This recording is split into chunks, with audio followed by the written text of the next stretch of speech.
Hello, everyone. I think you can hear me. We're gonna start soon, but just hang in there for now. Getting all the chat windows set up for myself, and we'll be good to go. Good evening. Hello, Guillermo.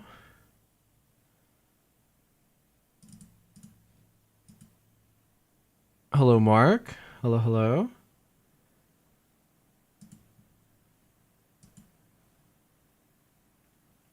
All right, we got the chat good. Maylene is me. Hello. Thanks for tuning in on Twitch. Greetings, everyone.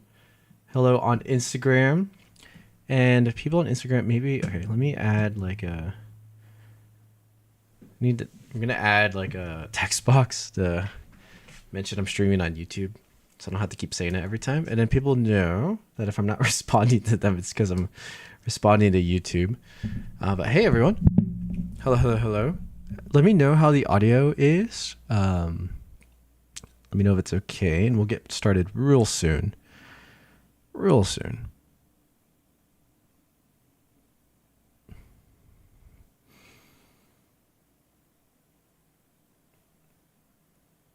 My name is not actually Maylene. Oh. Well. Nice to meet you. Regardless. Thanks for tuning in. Dem Jaren, hello, hello. Audio is fine. Okay, cool. Pretty good. Audio's good. All right, perfect. So I think we can start. It's been a little bit, guys, but we're back. We're streaming. Let me get this stream schedule up so people can read while I'm rambling.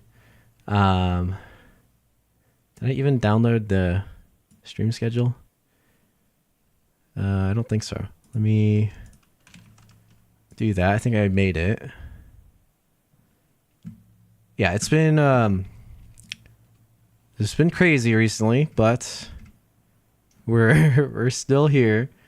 October there'll be a little bit more stability in the streams, but I've got a little bit of events and traveling to do before then. But yeah, it's fun stuff. One of those traveling things is actually TwitchCon. So I might try to stream at the event. I don't know if I will yet, or if I'm even gonna be able to. Like, a lot of times that there's a lot of people around, the cell network is just toasted. So also I have no idea. It'll be interesting. But we'll see. Like an IRL stream, just walking around San Diego, walking around the convention. Could be interesting. No idea. But we'll figure it out. What's today? It's 9/6. 9/6/24. All right. But yeah, I'll be talking about that in a little bit, because one of the things we're going to be working on today is for TwitchCon. All right, there you go. Here is our stream schedule. A little bit to the right for everyone there, and then let's add just a text box, other text,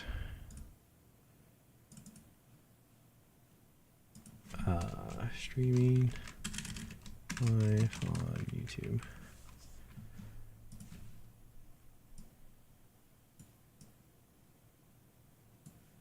All right, and then here we don't need that up here. All right, I think we're all set up. Sorry, I'm a little bit frazzled. It's kind of scuffed on the Instagram side, but hello, everyone. Thanks for tuning in. Okay, we got YouTube, we got Twitch, TikTok, Instagram. We are good to go. Today is going to be pretty exciting. So I think what I'll do is I'll just quickly run down what today's content is, because we kind of have a variety of things, and then we'll get into it. As you can see, it's the Death Battle review. It's the final one. I don't think all the submissions have been submitted, so we only get like a little glimpse of what some of the submissions are. Maybe later I will tie in a reaction for when everything is done. And then that'll be just a video because I've been doing some of the other rounds. I think I also missed some of the previous round as well, but that was because of the New York convention. But yeah, kind of cool stuff. At least with the final round, it'll be fun to analyze some of those submissions. Because if you saw the thumbnail, they're pretty crazy. Let's see how y'all are doing. What are you guys up to in chat? Let me see. What's up, Shang Nara? Hello, hello. What's with the anime hairstyle? A little bit. It's like very messy. I tried to fix it briefly, and we got that little hang. It works. It works good enough. Bob says, I DM'd you on Instagram about some diagrams I want to sell. Oh, that's right. Okay. So I haven't gotten a chance to fold them yet or go through.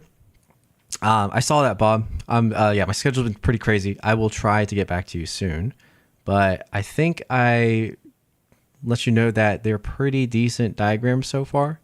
I think there's a few things I noticed, but yeah, I'll take a look at the sequence and let you know.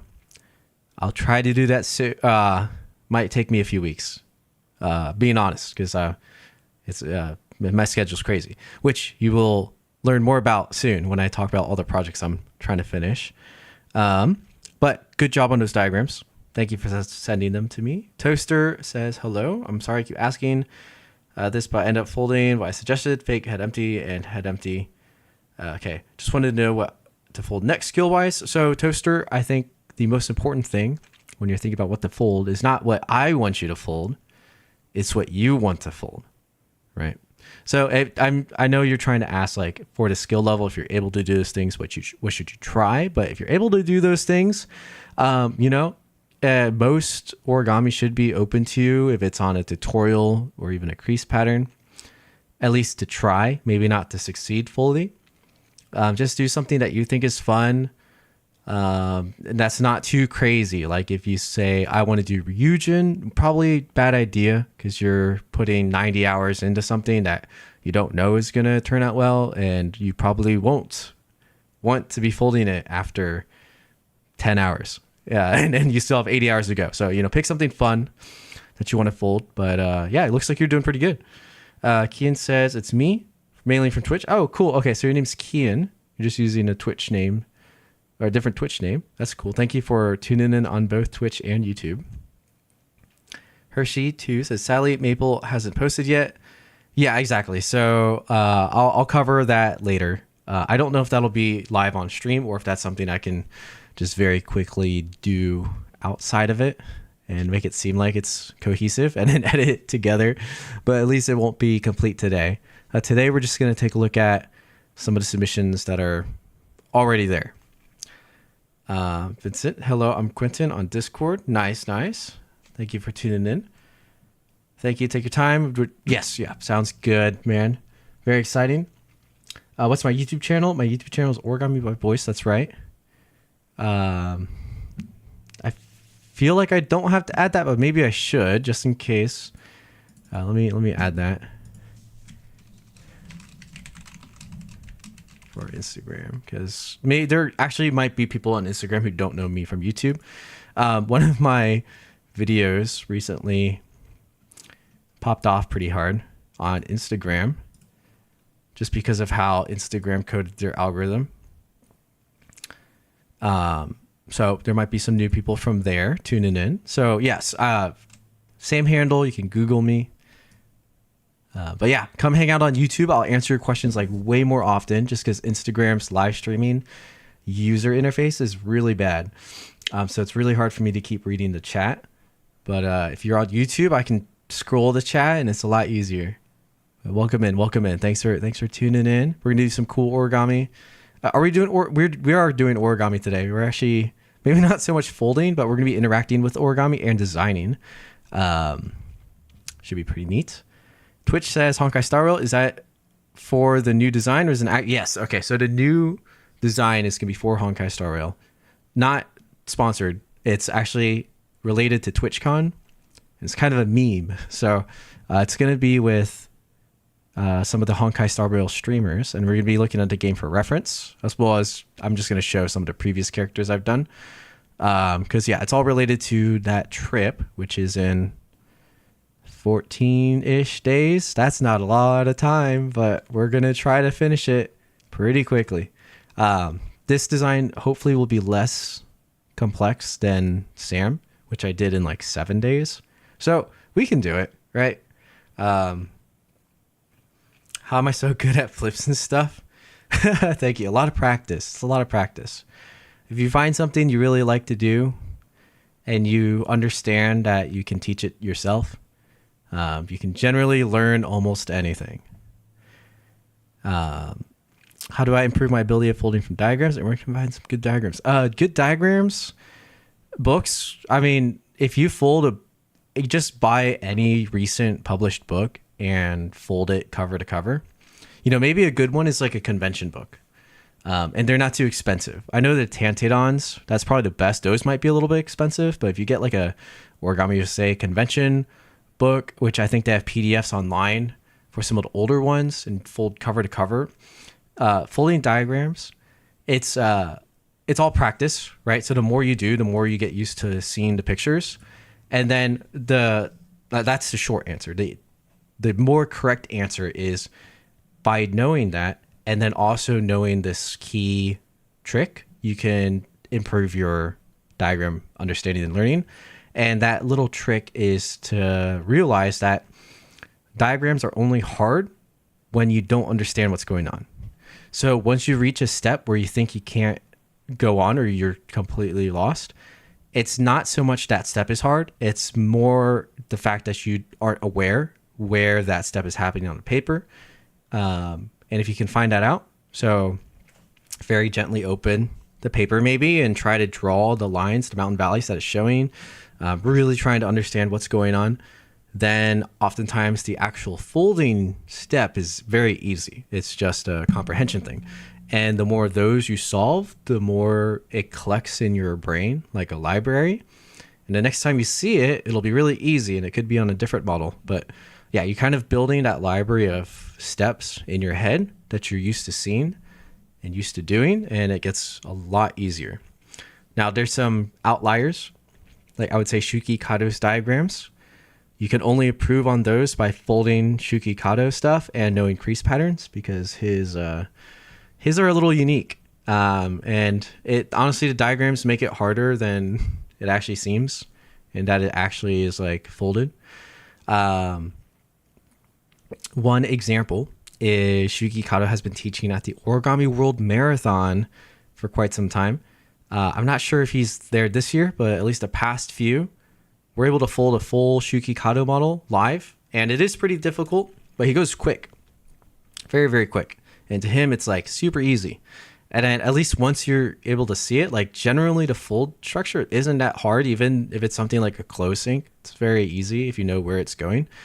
But if it was translated to diagrams, it would be way harder to comprehend because you're doing it yourself. If you don't have that experience, you have no idea. But with Shuki Kato teaching it, like that gap is gone. It's not too bad. And I bring up Origami World Marathon because I am actually going to advertise for it a little bit, because it relates to our first piece of content, which I think we're going to dive in to pretty soon. But let me pull up the link. And I'm posting this just to YouTube, I think. But if you want to, if anyone else is familiar with Origami Shop, I believe the tickets are being sold through Origami Shop. I might need to fact check that. But let's see here. It's in French. Hopefully this works as a search. I forgot to prepare this in the meantime, but I think Origami World Marathon 5, yes. September 14th to 15th. Looks like it's kind of on sale right now too. 50 pounds or 50 euros, sorry. Okay, actually maybe I'll dump this in chat as well. Sorry, Twitch chat. So there's that. And there's this. And I know it's a little expensive, but honestly, it's very worth it. If you think about a diagram book that costs $50, which a lot of them do nowadays when they first come out, and it, maybe it has 20 models, in it, right? That's still a pretty good deal. It's €2.50 per diagram model, which is insane considering how long it takes to create those diagrams and how cool some of those models are. In this case, you get 48 models, and you get both it taught live and you get a recorded video, which you can then record on your screen record yourself to have permanently, but at least with the ticket, you get access to it for, I think, up to a year or half a year. That's 48 models. That's very impressive. Very good deal. So $1 or €1 per origami model. I'm going to be teaching there. It is going to be one of the only places outside of my diagram books or other conventions that you can learn my little dragon design. So a lot of the models taught there are going to be exclusive models.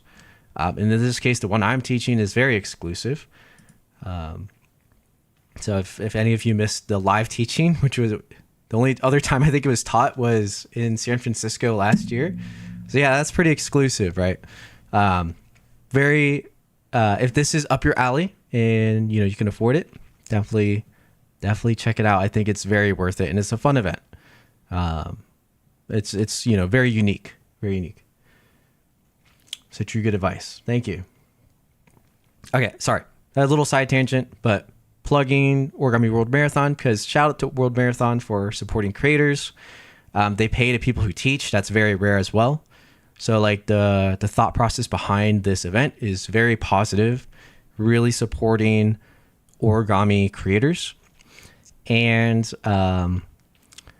they're also sponsoring a prize for the Origami Dan battle we're about to review. And they've also been sponsoring the OBB competitions over the years. So earlier this year, we had an OBB competition.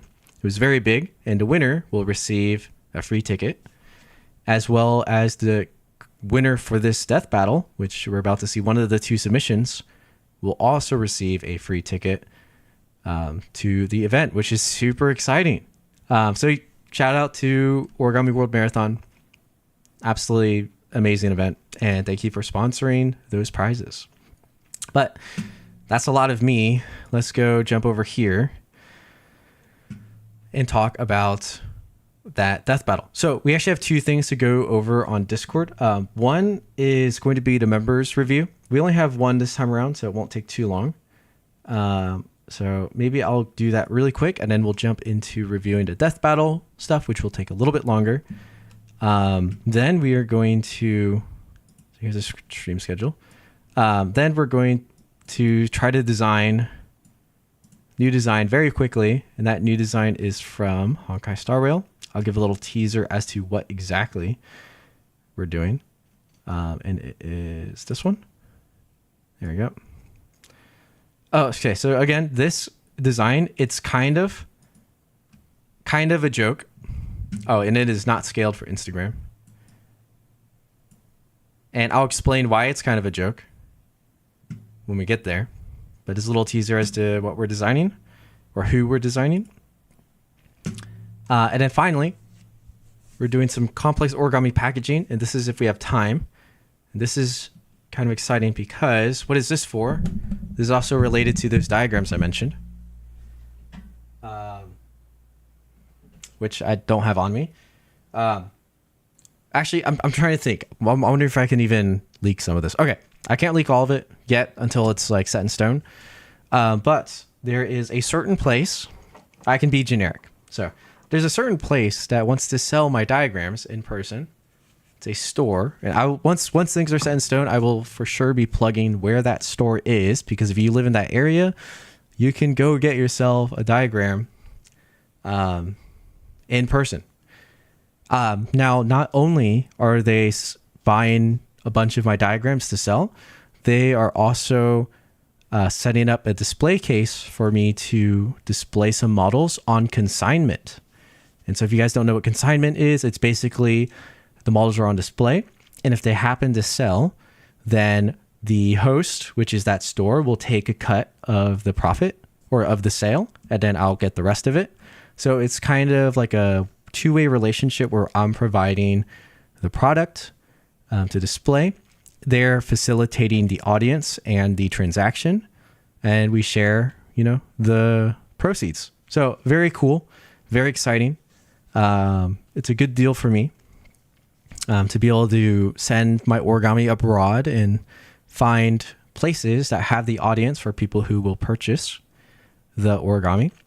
I know we had the case review earlier where I shared some origami that had sold, and a lot of times I get sales of that volume and number at stuff like this. So it's been a little bit of while since I've had anything displayed, just because that wasn't my focus. But in this case, I'm kind of knocking two birds with one stone, selling some diagrams as well as putting some of this pieces on consignment.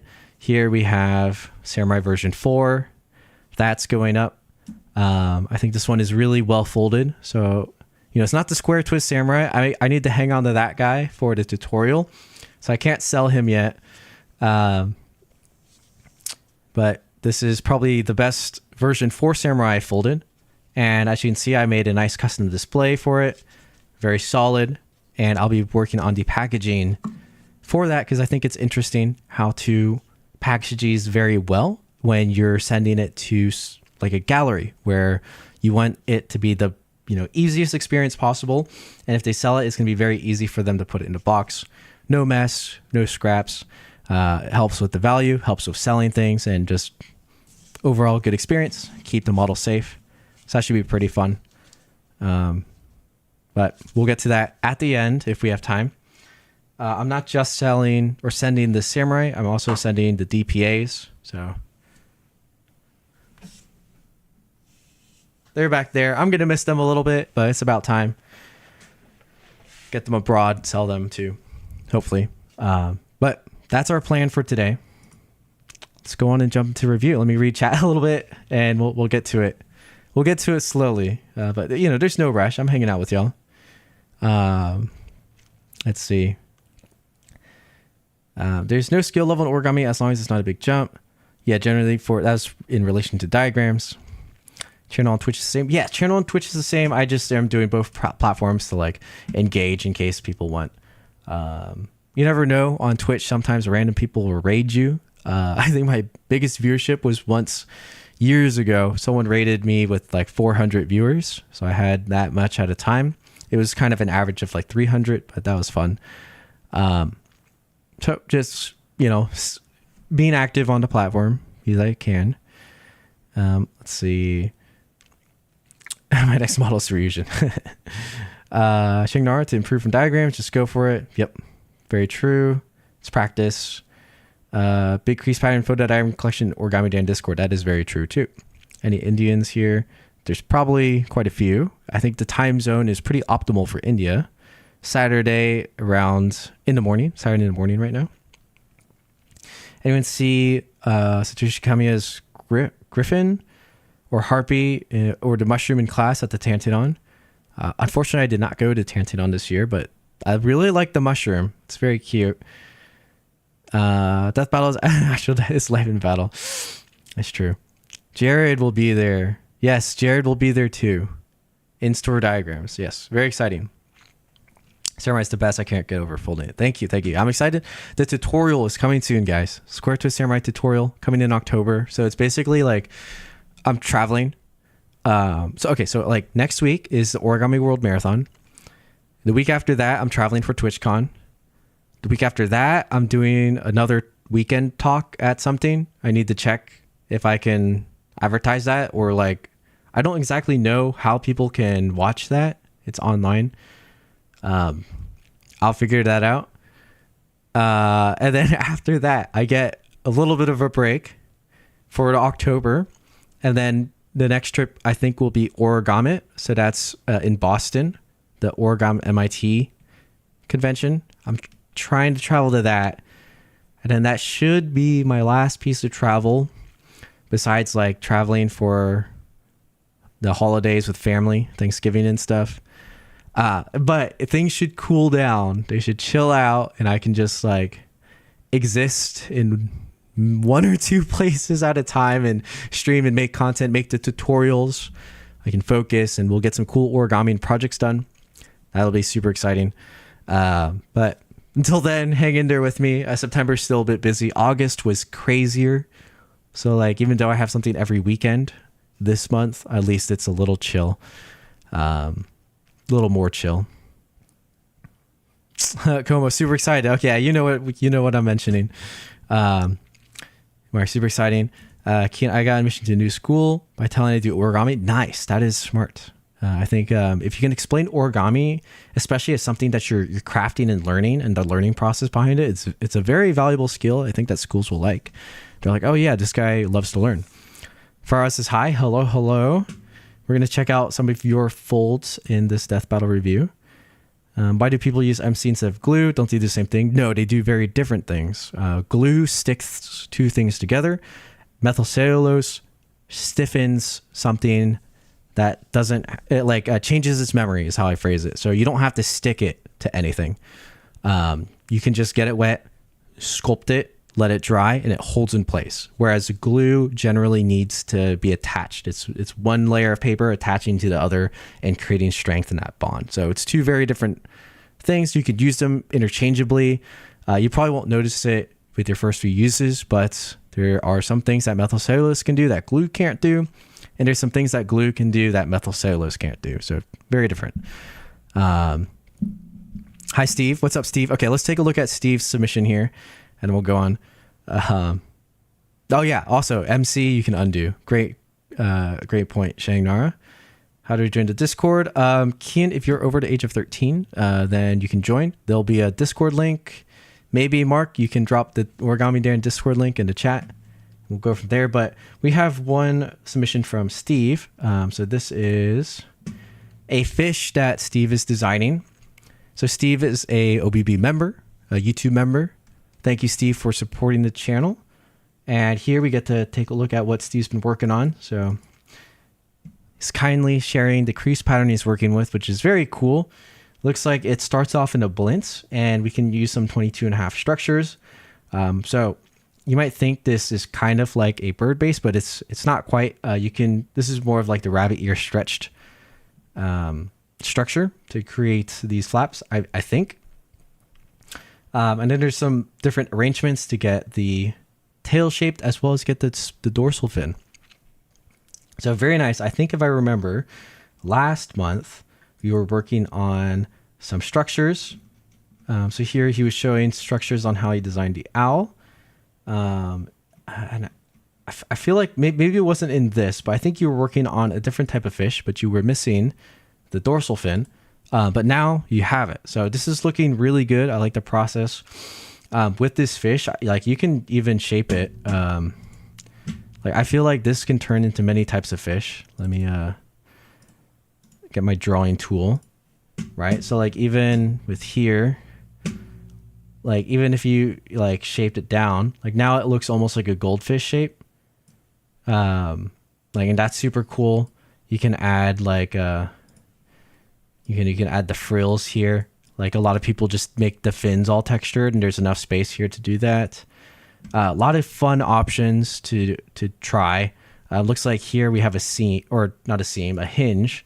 It's like potentially you could even do some sort of swivel with the fin and just have it faced a different direction and turn into a different fish species. So this looks really cool as a base, Steve. I'm excited to see where you're going to take it as you keep working on it. Good stuff. Great. It's a great base is what Steve says. So yeah, very nice. If anyone wants to work on that, this is the crease pattern. Go ahead and take a screenshot and try, and don't forget to tag Steve, whose handle is stuck in the fold, I think on most platforms. But awesome.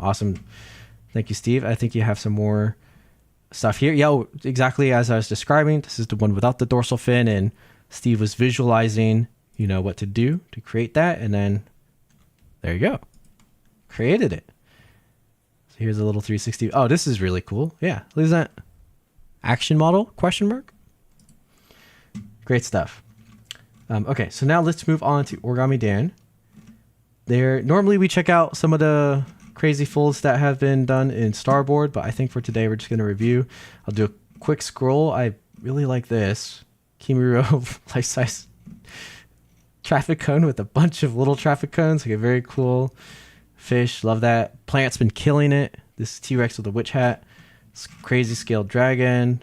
Faraz and this is Pascal. I thought it was Faraz. Oh, this Pascal's been cooking this 2D and 2D stuff. Simple Origami 2 and Faraz working on Death Battle, which we're gonna see soon. Man, these are looking good. Here's Faraz. Look, Maxter. That's really funny. Hey, Origami Brain Rot. Leave that on screen for a little bit while I hydrate.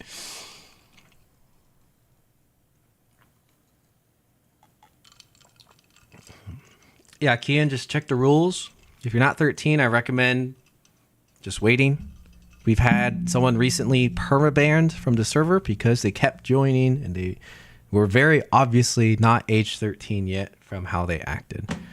We can pretty easy to tell. But yeah, just read the rules. You don't have to disclose your age. Just be respectful. Yeah, and enjoy.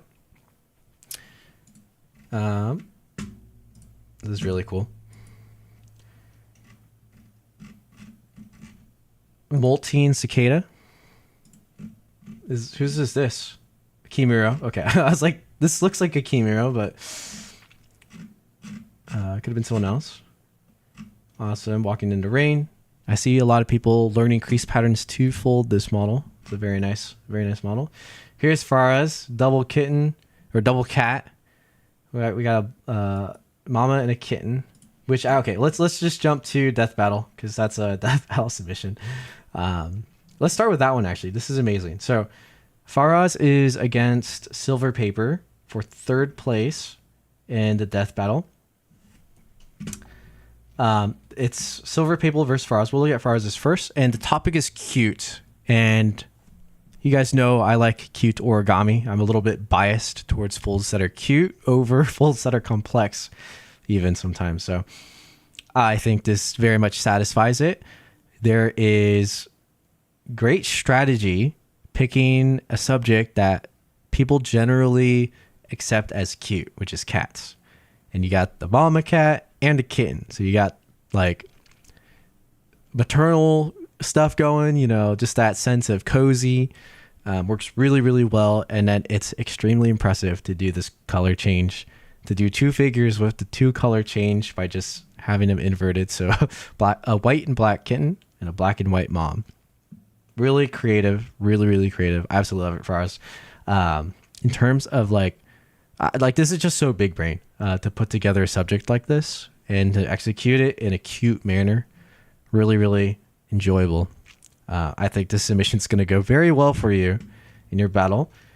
Now, I got to say, Silver Paper also did something very cute. I can't remember what they were called, but I remember maybe like 8 years ago, there was like a stuffed plushie of like anything you could imagine, like Disney characters, animals, even like Star Wars characters or any media you could think of.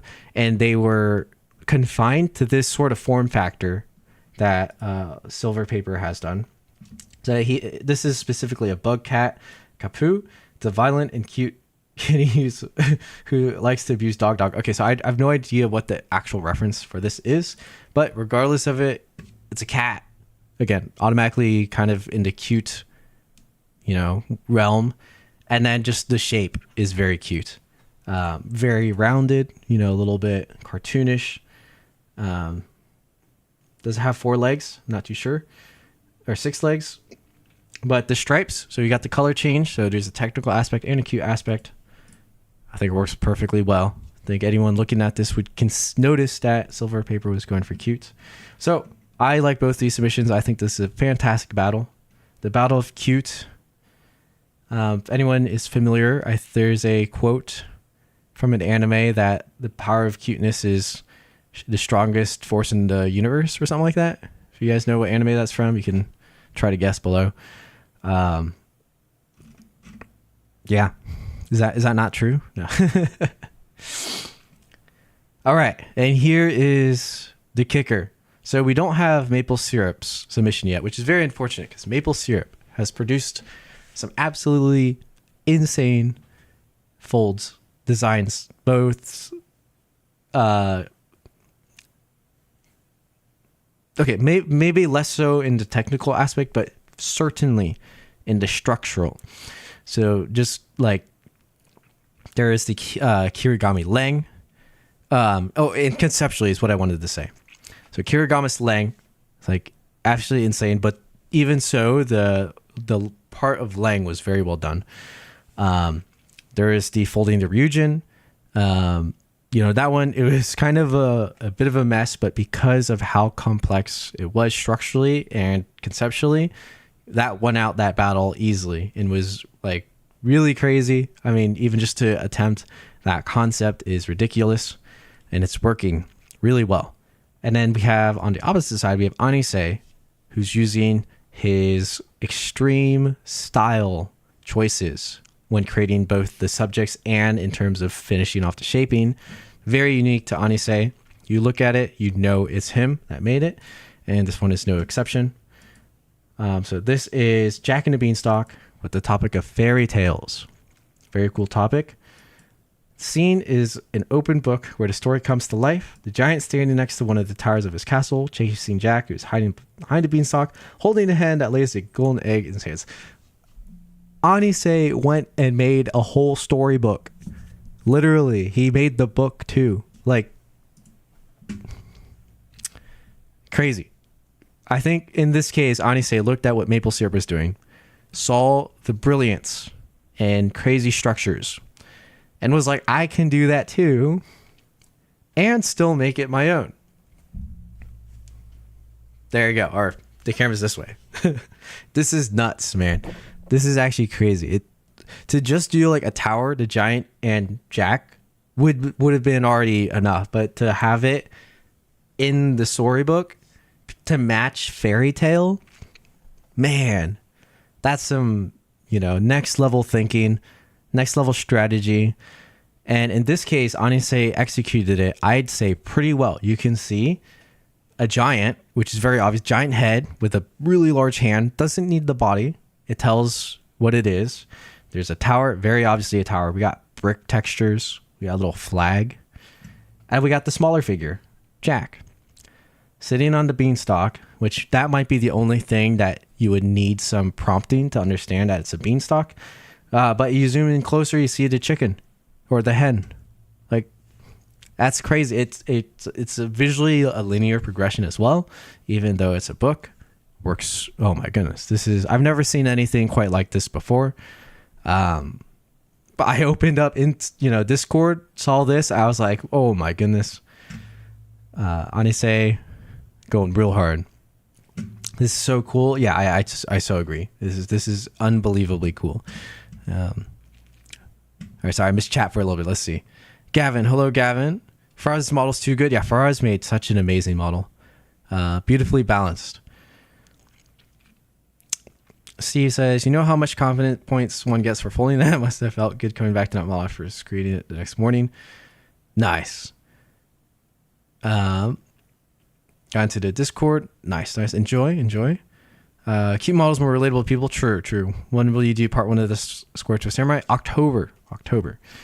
Como says, maple syrup came in second at the Origami Palooza with the model featuring the person folding the... Yeah. So that's the one I was talking about. It's like the person with the desk folding the Ryujin. Crazy. That's wild. It got second place. I'm wondering what took first place. Must have been equally as impressive, but I'm so glad that maple syrup won something, especially for that model. It's actually ridiculous. It broke everyone's minds when they submitted that for the battle. So now I guess it's won twice now, right? It won the death battle round and it won the second place at Origami Palooza. That's awesome. Yeah, and Japantown SF. That's a cool event. That looked really fun. I was watching all the photos that were taken. Looks really fun. Can't do many complex models. I don't think... Hey, you can always get better. I couldn't do complex models when I started, but now I'm able to. So keep working at it. Definitely it is. Tower is brick. Isn't that crazy? Right, Mark? The tower is bricks. It has bricks. Let's see some of these other photos. Here's a little bit more zoomed at the giant. We got the hand, beard. It's like mouth. it just works. And this is very much like a stylized Anise model. And if you haven't seen some of the previous streams, if you're curious what Anise models look like, I've got two of them. Right. So very, very stylistic. They're all, I don't even exactly know what to call this style. It's not like cartoon or anything. It's like, it's just like the expressions are enunciated in a very specific way. And a lot of Anise's models are like this. So there's like just a lot of attention to that. Very bold expressions, you know, definitely inspired by someone like Eric Schwazel, who did a lot of this type of things as well. So like, they're not like hyper realistic. They're just all stylized, and everything in the posing and the shaping really works together to showcase that. Absolutely lovely, beautiful origami. And in this case, also absolutely insane at the same time. Here we have to zoom in on Jack, and let me get my drawing tool. So there's a lot of cool things about this one. Like, for one, we got like the face details here. We got just this sitting pose in general, right? Works really well. And then holding the hen, that's like this. You know, it really crazy. Really crazy. The hen itself could be its own model. It's got, I don't know if you guys can see, but it's got an eye. Like the detail, the level of detail, the level of care is crazy. And even to do the book, like a lot of the surface of the book is pretty clean. You know, it's not perfect, it's not seamless, but a lot of it is really well done so that the folds aren't distracting. And it's very easy to tell that it is a book. It is a book. Yeah, once again, absolutely insane. Wish we got to see maple syrup's submission. Unfortunately, we don't see that yet, but we'll come back to it when we see it. I think this will be one of the craziest battles of the competition. Every round has already been insane, but this is such a good finale. Yeah, really well done, and yeah, I'm excited to see. These death battles keep getting better and better. Who is going to come out on top? You can leave your guess in the comments below in this live stream or whatever, but yeah, we'll see. They'll be voting starting soon, so once everyone is or once I think maple syrup submits their model, I think the voting will open and it'll be very quick. The people will be able to vote, see who wins. So that's awesome. Tyson, you see me in chat too. What's up, Tyson? Yo, are you at work right now? Thanks for tuning in a little bit. That's my boy. What's up, Reza? I see you too. How's it going, man? It's actually insane. That's so true. I'm gonna pronounce this wrong. I apologize. Bogalter, thank you for the follow. But sorry if I mispronounced your name. But yeah, thanks for tuning in.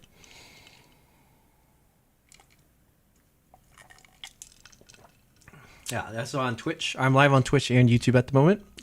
Either one, you can type in chat and I should be able to see it. But yeah, thanks for following on Twitch. It's good stuff. Spot, the other submissions we'll know about be worth waiting for. Sure, I think it'll just be the one. Oh, maple syrup took first last year. Oh, very talented. Hey, maple syrup's cooking. Absolutely cooking. That's great to hear. Oh, man. Kachan won first with Takashi's violinist. Ah, okay. That's a good model to win. A well-folded violinist is very beautiful.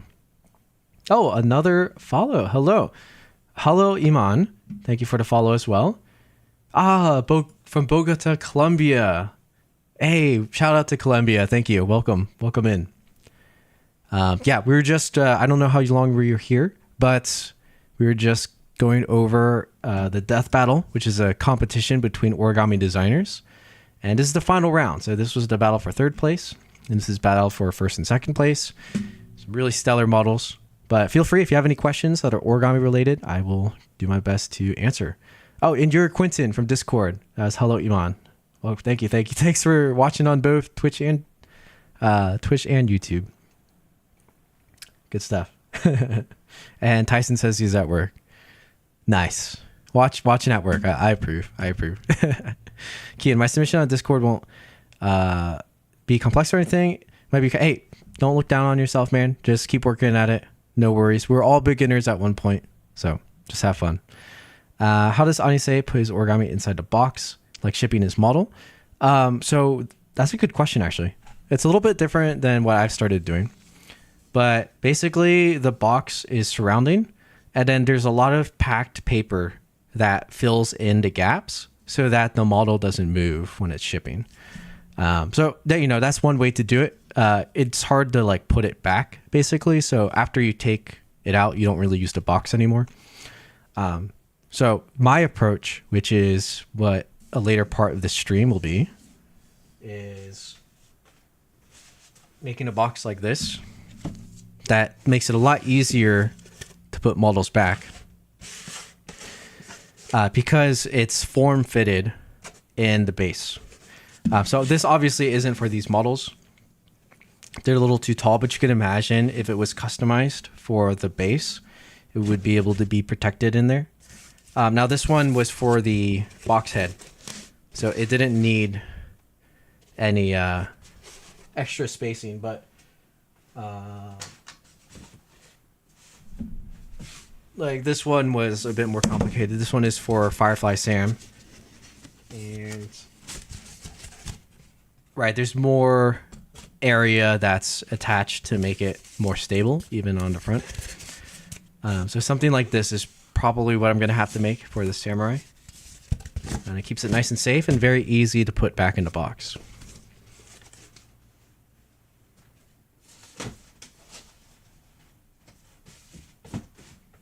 Where can I buy Anise's models? Yeah, he has an Etsy shop. So if you go to Anise, his Instagram, I think it's linked. But I believe they're all sold out right now. So occasionally he'll drop his collections on Etsy. So follow his Instagram so you can catch the next wave of when you can buy some of these. And you're going to have to compete with me to buy more because I'm definitely buying more next time he's selling them. I'm triple watching the stream again. Yo, shout out to the triple stream watchers. Thank you, Demjan. Alrighty, so that was the first part of the stream. Once again, massive respect to anyone competing in this competition. It's one thing to fold origami for yourself. It's another to fold in specific scenario where it's going to be judged by many people. That's some bold and confident origami you got to put out there. So massive respect to the people who have all gone through this throughout the death battle. Very cool. You made it a very awesome event. And once again, thank you to Origami Shop and Origami World Marathon team for sponsoring a ticket to the winner. That's awesome. All right, let's set that aside. Jump to designing. All right, so I'm going to boot up OriEdit. Let's close this down. Let's open this. All right. So brand new design. It's been a little bit of a while since we've done a fresh design like this, right? Let me pull up my reference. Okay, so this is my reference. This is, and I'll give some context as to why we're designing this. So this is from Honkai Star Rail. And actually, if you've kept track of my recent folds over the past year, I actually, on this team so far, I've put the other characters I added, or the other characters I folded in origami. So I've made Kafka, I've made Tingyun, that's the recent one. And this was sent to the streamer in Singapore to do, an origami unboxing for one of these live stream events he was doing. And I'm going to be meeting him at TwitchCon, I believe, or at least I'm going to try to, if things work out. And that'll be really cool. So, get to meet the streamer. We've already interacted online, but now it'll be in person. So these are the two models I sent him. It was very cool. I think this one, this Tingyun is his favorite character. Kafka is just cool character. And then the other one I made, which was in June, was Firefly. And I made Sam, which is that form. So it's the mech. He is, or she is up here.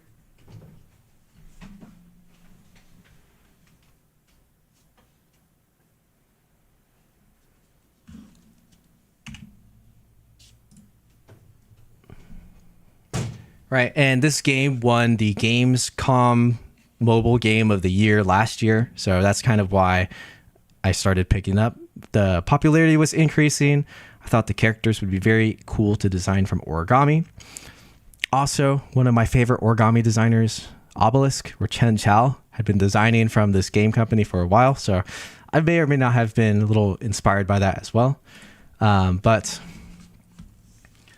yes. That is the gist of how I got started designing these characters. And now we're making this one. And just look at the height difference, right? So this character is kind of a meme in the game. So one of the ways to unlock new characters in the game is just by pure chance, if you're familiar with that system. And occasionally that chance, like if it's a 50-50 to get the character you want, you'll get a character you don't want. And this is the character that is commonly gotten that people do not want, absolutely do not want. So why am I making out of origami? Well, the streamer in Singapore, Mr. Pokey, he has a friend that he's also visiting, another streamer named Box2. And in one of the streams, he mentioned, in reaction to my video, he thought it'd be, I think I made a call that was like, oh, you know, if there's anyone else I should make, let me know. And in his reaction, he was like, Bailu for Box 2. So, hey, that's what we're doing, man. We're going to try to make that joke into reality and bring this to Box 2 at TwitchCon. So I'm definitely going a lot simpler, but small character should be not too hard to make, hopefully. And I say that as cope because I think it might actually be kind of difficult. So this character is like a half dragon in lore, I think. Or maybe, yeah, I think she's half dragon. But we basically just have to extrapolate this. The nice thing is the proportions are really short, so I don't have to do anything like absolutely crazy. Like for Tingyan, the tail was kind of hard to do because it's just massively oversized. And anytime you have a structure that's like really oversized, like a giant sword or anything, the proportions on paper get a little bit weird. But in this case, we should be able to extrapolate the character. Like the arm is the same length or is shorter. So the hair, tail, and dress are like all the same length as the legs. So they can almost be even. Arms a little bit shorter. We can just like shrink all the proportions. Shouldn't take up as much room, but we're going to see. So let's get started. Let me pull the reference down a little bit. Let's put it in this corner. Like this. And I think I can actually, oops.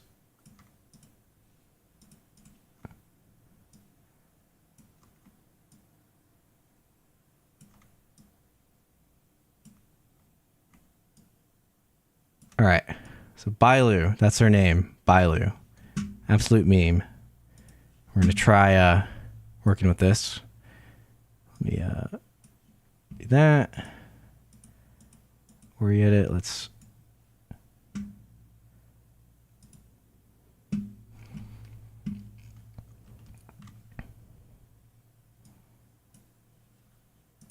make it aspect ratio a little bit better. Okay, there you go. That should be good. And I think I can still read chat while I do this. Too expensive.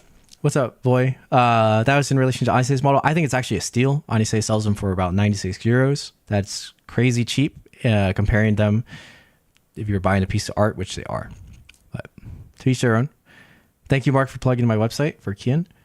There's a shop. Oh, is that for mine? Yeah, so see, 96 euros compared to the models that I sell for. It's crazy, right?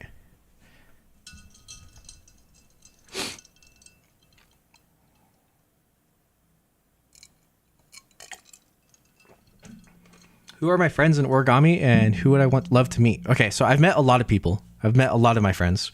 Go ahead, watch some convention vlogs or watch the one coming out soon. Oh, that's the other thing. I was going to do a reveal. Okay, I'm editing the convention vlog from this year. Maybe we'll do that in another stream if I'm not done editing it yet. But I'm going to try to finish that within the week. And in that case, it'll just premiere. But you can see a lot of friends I met there. Some very cool friends. People I haven't met yet. I think I'd want to meet Obelisk. That'd be very cool. And then in person, I want to meet my friend Kei Morisue. He's in Japan. So if I visit Japan, I plan to meet up with him. Just another amazing, talented designer, as well as I play these games with him. And he's really funny. So it's good stuff. You know, I've had some interaction where I was like a moderator for one of the online classes he taught. Just overall, real funny guy. Really talented origami creator. Absolute legend. Great question. Alice Boxley is very cool. Yes, that is true. Around 2K. Yeah, so mine will range from between $2,000 and $4,000. So the samurai is going to be listed at 4,000. The assassins will probably be around 3, and then I think the dragon will be 1 or 2. Yeah, they're expensive. Yes, I did. Or when is the STS tutorial coming out? October. A lot of rupees. Can't afford that.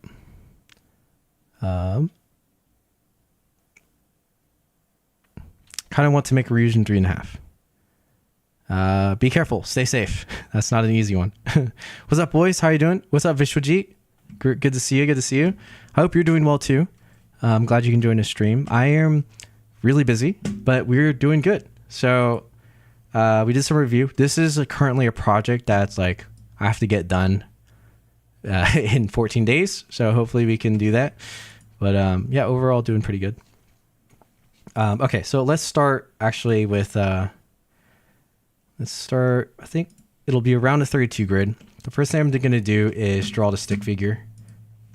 So if you guys are familiar with my other design videos for characters from Honkai Star Rail, this is generally what I've done. And previously I would do, actually let's do this. I'm going to first start with my generic human proportions, and then we're going to change it quite a lot. So a lot of times it's 7 unit leg, 1 unit foot, which is like an 8 unit leg total, 2 or 3 unit body. In this case, I'll put 2, and then like 6 unit arms, which includes the fingers. And then for the head, I like to actually have like 3 units. That way these can terminate for shaping, and we have a 1 unit neck. And then we have some sort of flap. That's 1 unit for the face.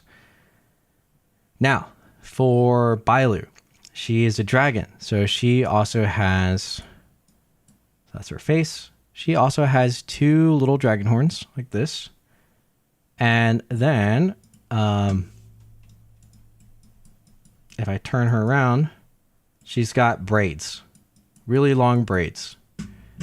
Now, in this case, before I draw the braids, I'm actually going to shrink all the proportions. So she's also a lot shorter than a regular person. So like this proportion would work for someone like Kafka, right? Kind of normal proportions, but for Bailu, I think we can subtract a lot off the legs, and a lot off the arms. So I'm thinking like 5 unit legs, 1 unit foot like this. So in total 6. And this still might be too long, but it'll give me some room to work with shaping the shoes. And then for the arms, we're gonna go to,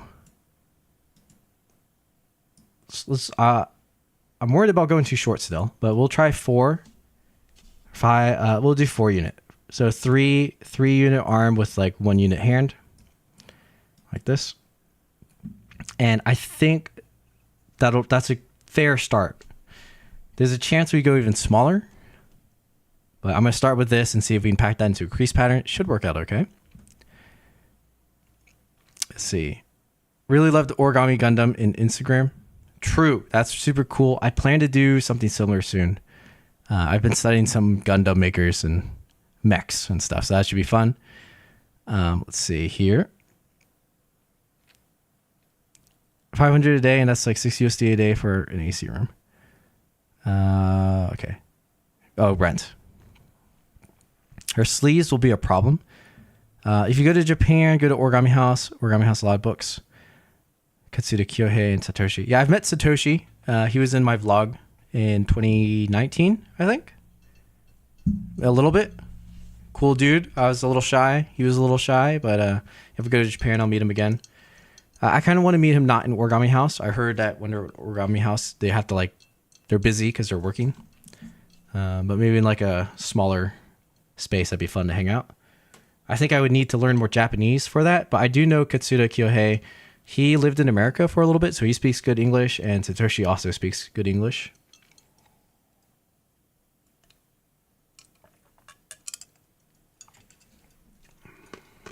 Oh, Steve was trying to make a comparison for how much my models sell for versus the rent in India. Boys, I suggest using longer flaps for arms and fold them in so it will look like a palm. I don't need to use longer flaps. I can just have a second shorter flap, and that should work. India is really cheap when it comes to rent for a person coming from the United States. Yeah, that makes sense. U.S. rent's crazy. Hello, Eric. Thanks for tuning into the stream. Welcome, welcome. Okay, so we're starting off with this stick figure. So we have the hand, right? We also have the sleeve. So we can just have another flap here for the sleeve. And if we fold in half, well, for one, this will let us level shift out the sleeve so it can wrap around the arm. And we can also fold in half to shorten it from the hand so the hand can still stick out. And I think it'll be okay. What's interesting is she actually has, her dress is like an open sleeve. So the sleeves aren't technically connected to the dress. So I'm going to leave a flap here for that. And that can also terminate the rest of the, that sleeve part. And on her, her sleeves they're very ornate and detailed. We're just going to not worry about that and treat it as a color change. So I think the strategy here is we just have a tan or white toned tissue paper for skin and face, and then blue for her clothing, for her hair, and tail. And that'll just be the easy color change, nothing too crazy. I think this arm structure will work. I think even with this one flap, if anything, we just add one more for a thumb, but I think we don't even need that. We can shape in the thumb just from this. And how do I know that? Is because I've been working on these guys and even on this one, right? There's just one flap, one thumb, and then even if I wanted fingers, I just kind of add the texture for the fingers without needing to add flaps, right? So that can work. So I think that's the plan for now. This is another project I need to finish. I streamed this the last stream. I made some progress on these. So all of the bases are folded. And they're all mid shaping right now. So this one's the most shaped of the bunch. This one's next, and this one's like that. This one is completely unshaped. But what's interesting is I wanted to practice knees, right? So I was practicing knees for these, which to a variety of success. This one is not so good, but it's kind of going to be tucked, so it doesn't matter too much. This one was decent for the flap, but if I had a wider flap, I can do something more detailed like this. And this is what I saw my friend Paper Forger. He was working on a structure for legs. And this knee structure just works a lot better when you have a more 3D leg. This is I get more thigh and calf, and it's a lot easier to shape in some of the shapes of a leg. And then you can even start to get an ankle. In this case, my paper's thick, but we also he wanted dimension for the foot. So the side of the foot profile and then toes. So this structure allows you to do that and shape it in. So I think this might help with Bailu. And especially because, she's shorter smaller proportions. This structure consumes more paper, but it should even out the proportions for her character. So I'm going to try to use this leg in the design. And all we really need for that is to make sure we can level shift it. So we got shoes that may not be color changed, but around her legs, I just need at least 1 unit for each leg to level shift it out. So we'll have that brute forced. I think I'll do that like this. The other thing is her dress, and I've been doing dresses pretty recently. And so honestly, it's gonna actually come from probably the bottom here. But let's say that's 2 units, a 2-unit flap for the dress. Same thing with the torso. So like the torso one, let's make a 3-unit flap. And this is actually gonna fold up and become part of her, the top part of her dress. And then she has like a ribbon, which I'm not sure if we're going to be able to do that, but maybe this can split into a few different flaps here. We'll kind of fold that out later with the structure we have and see what we need. But worst case scenario, it can come from up here and help fold in for her dress. I don't exactly know. It's like there's a dress and then on top of it is like a blouse, I guess. So it's like a 2-layered dress type thing. And then in the back, she has these big tassels on her dress. So let's just do like actually, let's put these up here, organization wise. And then these tassels will need to be almost as long as the legs. So let's use 4 units for these. It won't be fully as long, but I think by the time we shape out the legs, it'll be around the same length. I may need to do 5 units, but we're going to try 4 units because I have a feeling after shaping will be good.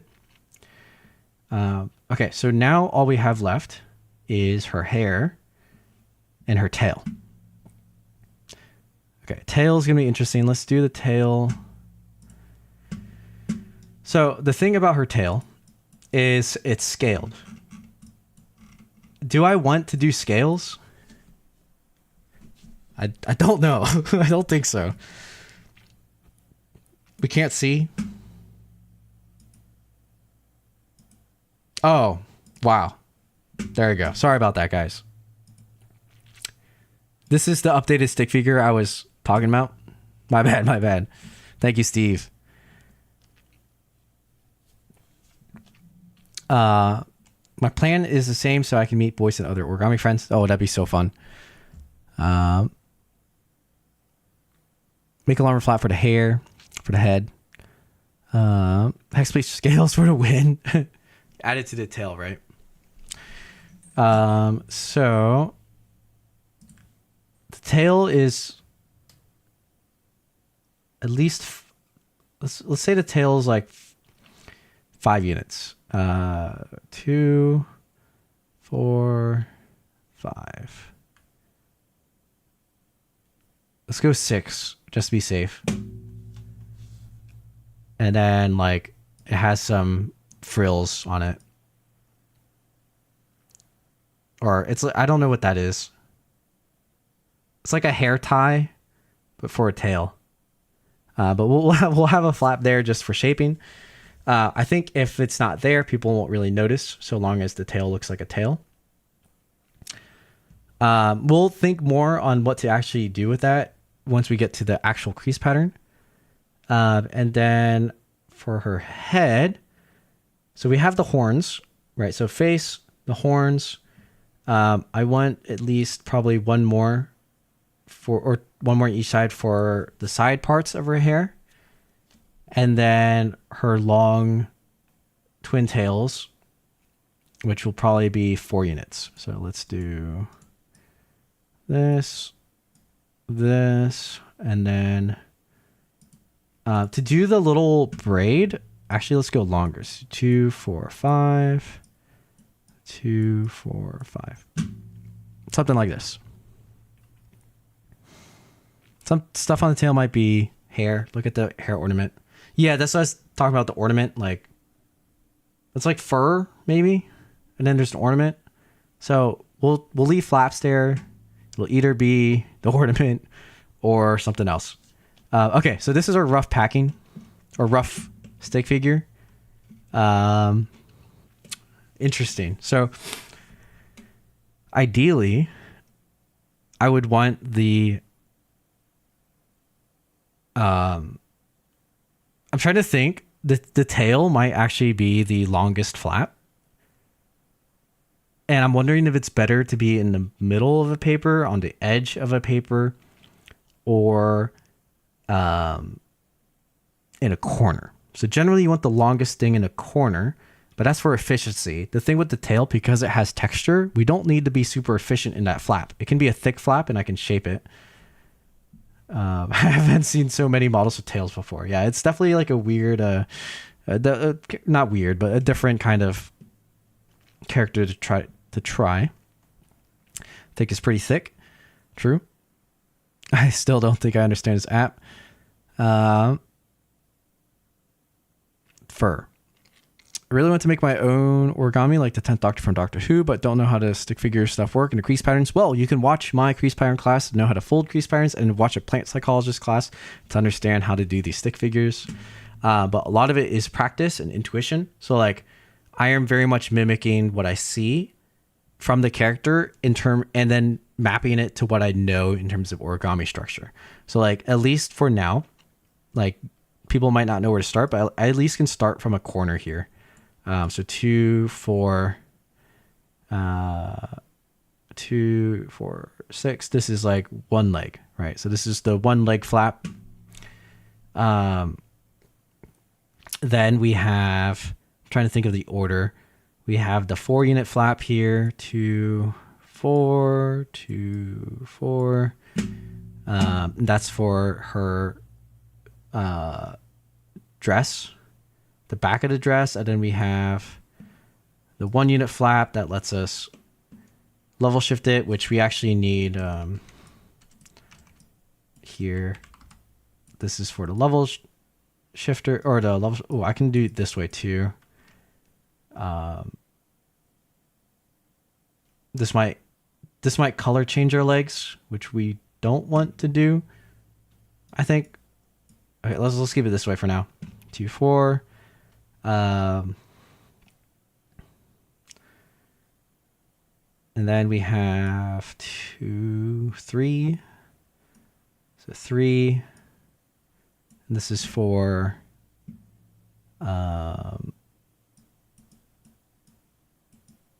so this would be for the dress, the middle of the dress, and then that's pretty much the bottom edge, right? So then if I were to repeat it, we have 2, 4, and then 6, and that gives us a new grid length to here. Okay, so let's save this. Bailu. All right, so now what I have is I've pretty much done, let me move this over.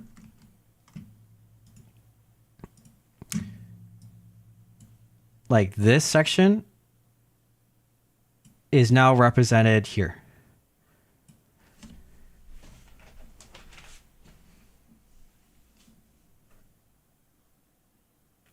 Is it best to start with 48 grid for any human models? Probably no. That's generally too much. That's too large of a grid. Like most of my designs have been like 36. The DPA is 32. So unless you have a lot of details, like more details than the DPA, and or a really large like weapon, like a sword, that just takes up more space on the paper, you probably don't need that big of a grid. My sword and shield, 24, right? Stuff like that.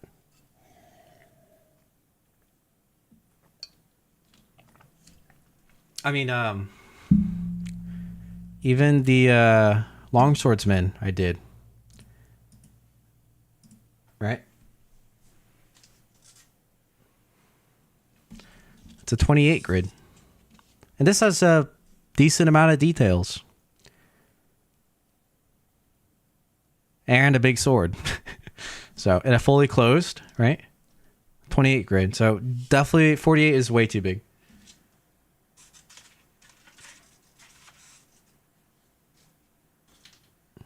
All right. So I think we're doing good so far. Keaton thinks we should use the corner for the tail. The thing is, if we use the corner for the tail, we lose the corner for the leg. I think if the leg's too thick, that's much more noticeable than a thicker tail. And at least if we look at the reference, Bailu is, her tail seems to be thicker than a leg. So I think we put the tail in the middle. Are essentially stretching out the stick figure. Not necessarily. It's more so that kind of, but like one of these flaps, if it's in the corner, you can draw it as a line. But if it's not in a corner, you have to you allocate the space in both directions. So, for example, this is a 4-unit flap. So you can't just go 4 units down. You can't do this, right? The way in origami, it has to reflect back. So you need the opposite angle. And this is now 4 units, even though it's 8 wide. So like now if it's in the middle, this is because it's on the edge of the paper. If it's in the middle and you wanted the same flap, the reason it's thicker is because it actually has to consume a box like this. And right, so now it's taking up 8 wide and 8 tall. And this is why we call it box pleating, because you have boxes and then to actually fold the structure like from the box, you pleat. I don't know if that's exactly why it's called box pleating, but that is a reason why. But you see, like if I put it on the edge, I can just cut that off. And if I put this in a corner, right, I can cut this off. So that's why corners are the best for the longest flap, so you don't have to waste the space. But for now, like now my structure looks like this.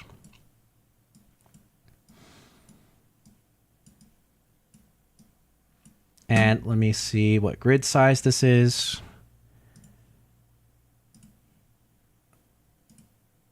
36 grid. So just like Serum and Tingyun and Kafka, I think. All the same. So I think this would be good if we can keep it like this. Basically now we need to put the tail. And so in order for the tail, right, the tail is, how long did we say it was? 2, 4, 6, 7. Ooh, 7's tough. 2, 4, 6. I want to say, let's try to do 6. 2, 4, 6. 2, 4, 6.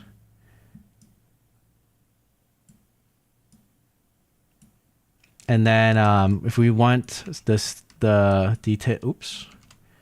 If we want the details in the middle, we can do something like this.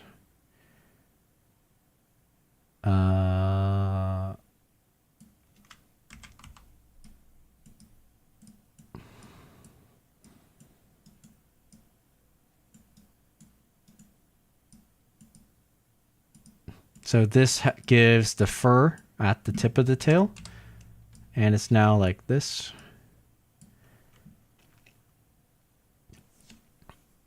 So that's if it was in the middle. If it's on the edge, we can just like do this. I grabbed the wrong place. So like you see how much paper or space we use if it's like that. But we can do something like this.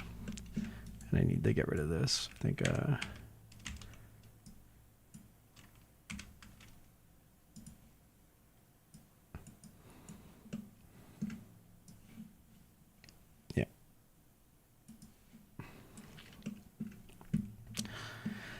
So that's not too bad. This is kind of what we did with the Tingyun. We just need to use the space now better. So, for example, we've done... The only thing we haven't added on the bottom is these 2-unit flaps here. So those need to... let's just arbitrarily put it here for now. This probably isn't going to be how it's supposed to be because we need it on both sides, but it's like this. And then because we have the 2-unit body, which I actually have been doing something like this with the structure, it would be something like this. In terms of space, we now need to add just so there's enough room for the body. And this also takes up a lot of space. So it'd be like this, and this represents the body here. I think what I can do is I can do something tricky. And if we don't have that, I can shorten it to 3. And sometimes this causes problems, sometimes it doesn't. I'm going to hope it doesn't cause problems. This might cause problems.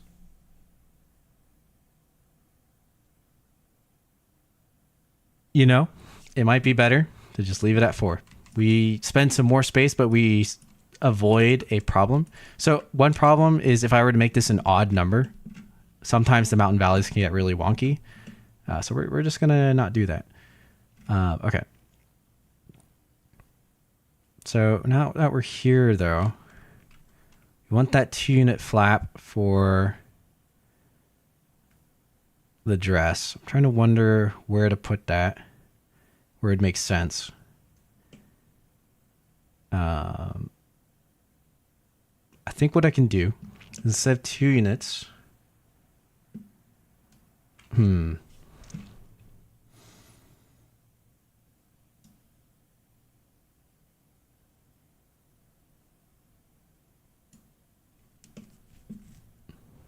I want it somewhere around here.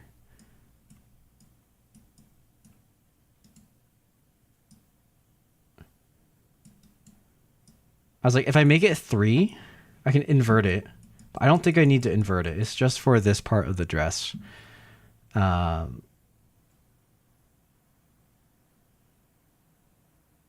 could also put it here.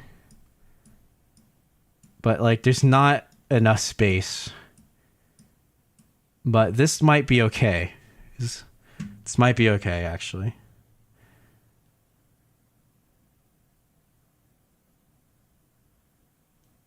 I think this might actually work. Okay, this will work there. In that case, we have this. We actually save a lot of space here. And then we can start having flaps on top. So if I needed to add the top part of her dress, I can now do stuff up here. And vice versa. But we'll try to fit that in. Like, we might not need something exactly like this. We'll see. I'm watching Boys on my TV as well. Nice. All right, let me see what you guys are thinking. Do you guys understand what I'm doing so far? I know this is getting a little complex. There's a little magic going on here, but we've got her tail. We got the bottom legs and dress and back of the dress.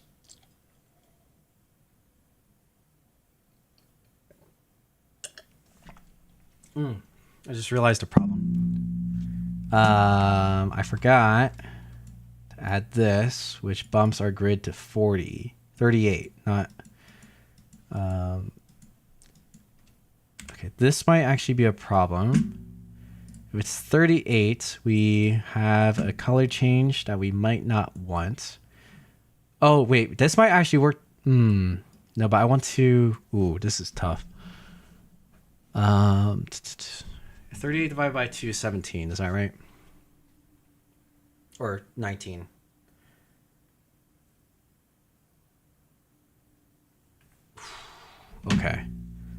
Okay, so let's do a 40 grid.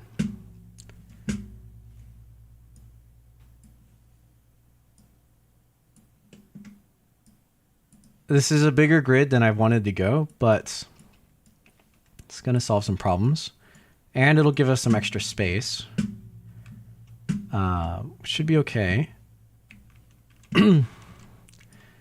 And actually what helps is we get more horizontal space for her dress here. So now this actually becomes that bottom part of her dress here, potentially. And then we have this here. So we technically lose a unit here, but I think this is still fine. All right, this solves problems. We don't need this anymore. We have this, which is, we can't really do anything about that, but that's fine. All right, so now what we need to do is the head and the arms, right? Use another paper for torso. Nah, I don't do that. It's gonna be a square. We don't need another square. Don't worry. You want to see a 2-paper model from me? Any idea I think I could do with 2 papers? I'll do it with 1. Would 36 work? We were at 36 before. Now we are at 40. Shignara learning. With all that in mind, 36 is still more than enough. Go for 24, 28. Generally, yeah. Why would the tail be in the middle?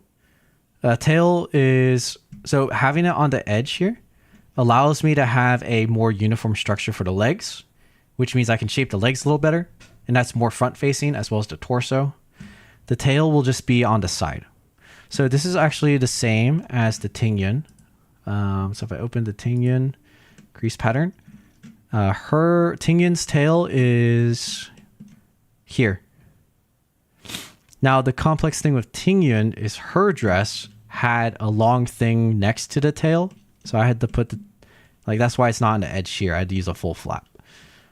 But we don't have that problem with Bailu. So we can have the tail on the edge here. If that, it won't be a complex model. Most complex model. Exactly, yeah. We just do 1 square. No worries, Vishwaji. I got you. Don't fire me, guys. I'm new. Don't worry, man. Don't worry. It's a fair solution. Just not one I'm going to choose. But that's okay. Okay, so I think because I'm going to wait on the arms. So the next crazy thing I think is actually going to be her hair. Because what did we say? 5 units for her hair. So let's start up here. 2, 4, 5. And actually to make it not odd, let's just have it 6. And I think we have enough room for that now that we're at a 40 grid. So 6 unit hair. And then what we have her horns. Okay, we might actually have too much room. In which case we might be able to do arms and a hair. Oh, okay, I'm gonna have to think of a worthwhile structure. Okay, so hair like this.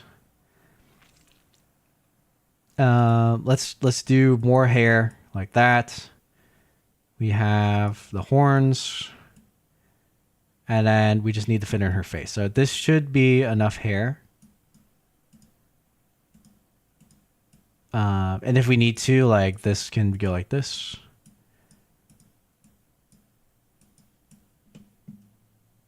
And I think that'll be plenty for her hair. And long enough, maybe.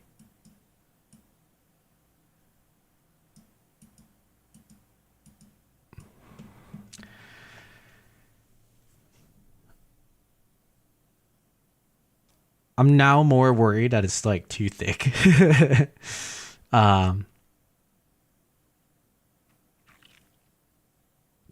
Should be okay because of how I'm doing the neck. Okay, so then if I were to do her... So this is ideally attached to the top of her head. So I want the face flap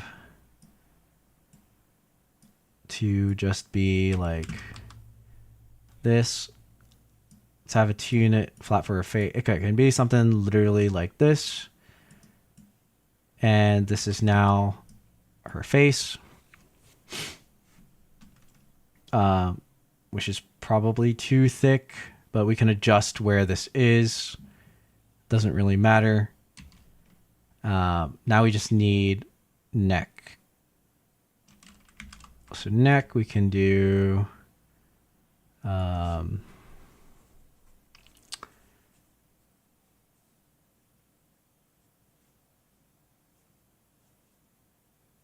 well, okay, right now this is actually an isolated structure. I said I need 3 units for the neck. We can just do that. And then set the arms here. So what do we have? 2, 4, 6, 8, 9. 9 units for arms. Again, it being odd is a little bit strange, but it's fine.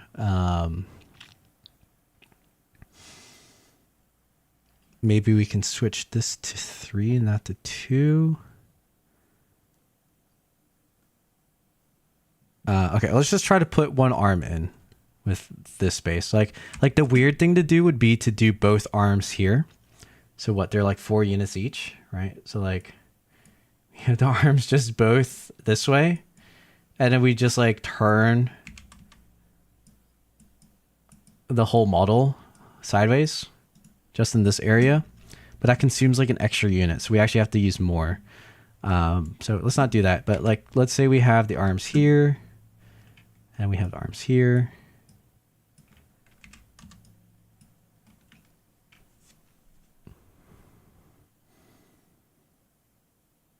So I think actually what we're going to do is do this. We're going to make the torso 3. And instead of doing the reverse fold for this section, it's just going to continue into stick. And I think this is fine. Now we actually have room here.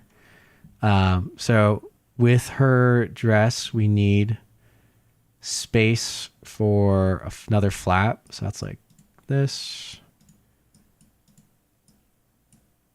And that should let me do the sleeve. Oh, maybe we don't have room on this side for the sleeve.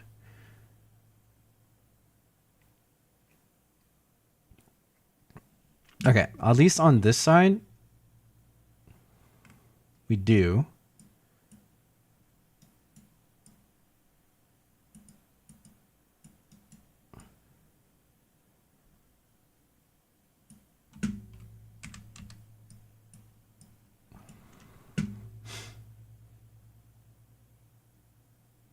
Right, so that's 1 arm.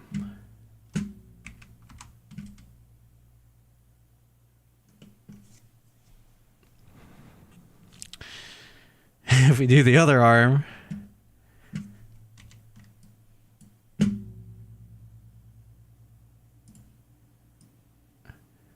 doesn't quite fit down there either. Doesn't quite fit up here. Okay, so we're in a little bit of a predicament. So I think what we can do is actually do something like, I wonder what the hair.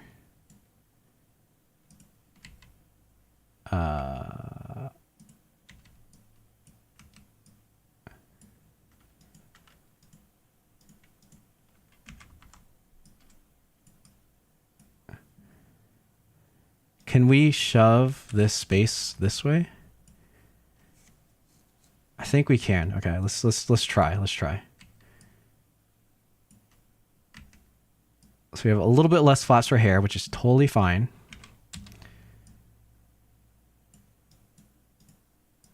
And now we have this corner for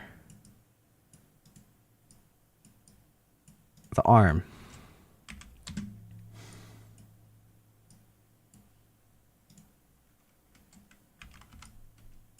Like this.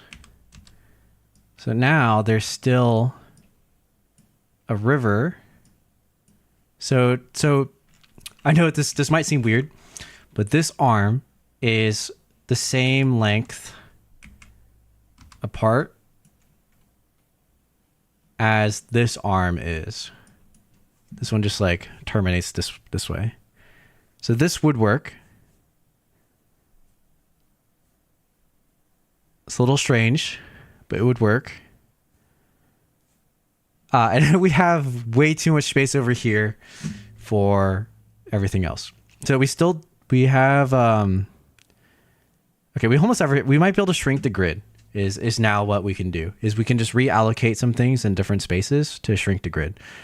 So that might mean moving these flaps upwards and moving the tail up as well. All right, let me re-chat for a little bit. I know I was cooking for a little too long. Thank you, Demjin, for the hydration check. I'm going to take that right now. Gas, thank you for gaming advice or something like that. Oh, maybe Instagram can't even see the okay, they can't even see the...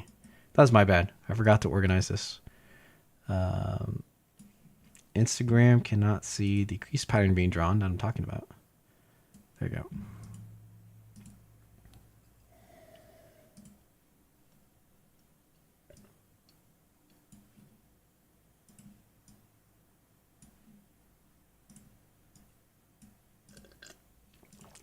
That should make a lot more sense now for Instagram.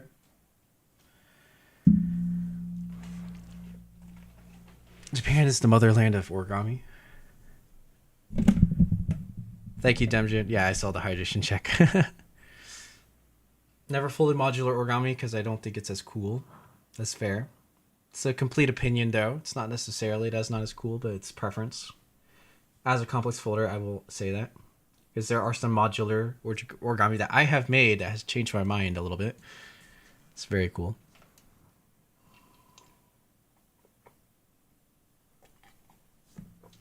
But my preference in the things I do is still one paper. So don't worry, you won't see modular origami from me. And I just don't look down on people who like it too. There's some cool stuff. Okay. So now here is the hard part. How do we fit all of this into a smaller space? So we have all the components we need. We just need now to adjust it. So let's try getting all this stuff lower and then squishing it tighter. So let's move this down to here. And let's move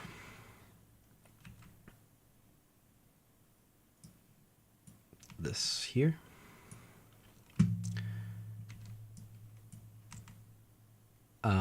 And I'm wondering, okay, actually, this probably needs to stay up, but we can probably squish. Okay, I'm just gonna pull it out for now. I think let's move this to here. And then, like, do we have enough space here? No, not quite. It would need to be like this.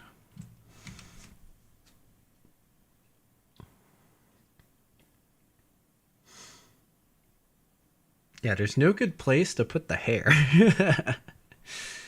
Is a problem.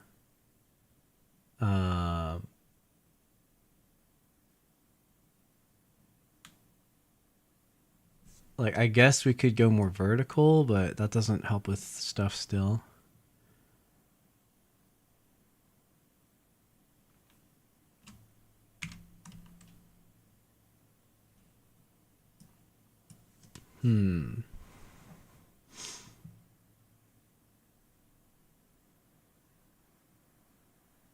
Okay, so I guess okay, maybe I'm thinking too hard.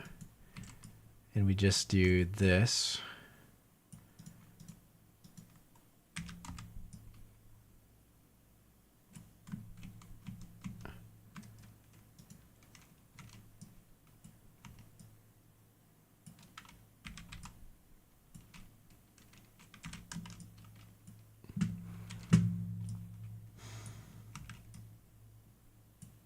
We have this in a corner.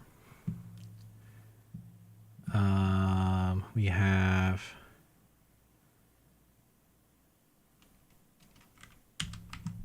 let's do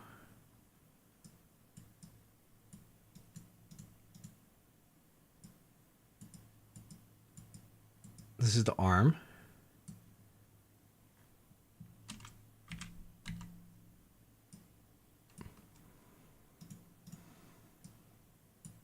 which that fits.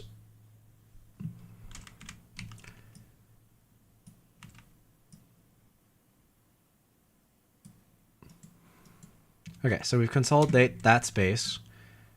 Now let's see if we can... Oh, we didn't leave room for the neck. I forgot. Okay.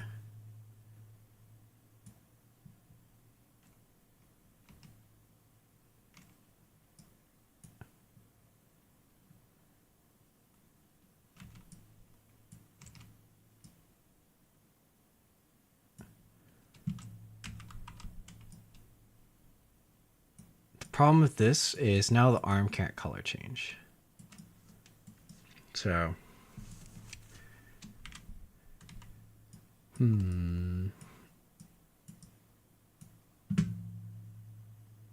That might mean we keep the arm on the edge and we move the tail in the middle. So even though tail would consume more space, it'll just fit better here.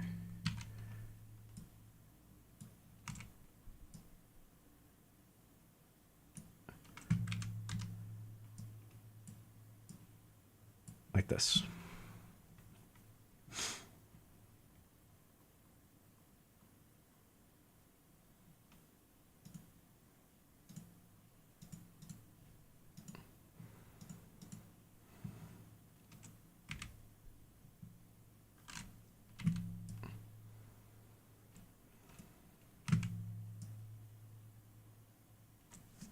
Now there's not enough room for the tail, or consumes too much vertical space. Huh. How odd.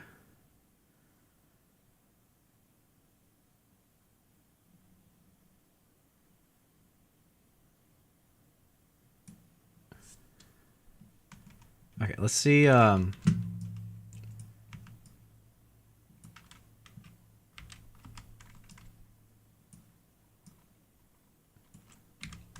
So this is why you use a tool like box pleat. What's that? BP Studio, because it'll help you do some of this optimization on your own. But I still personally like to figure it out on my own, just because I'm weird like that and like the challenge figuring it out. Okay. It's like this. There we go.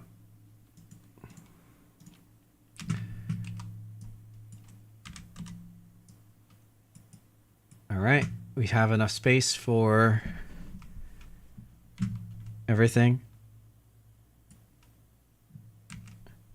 So this would be...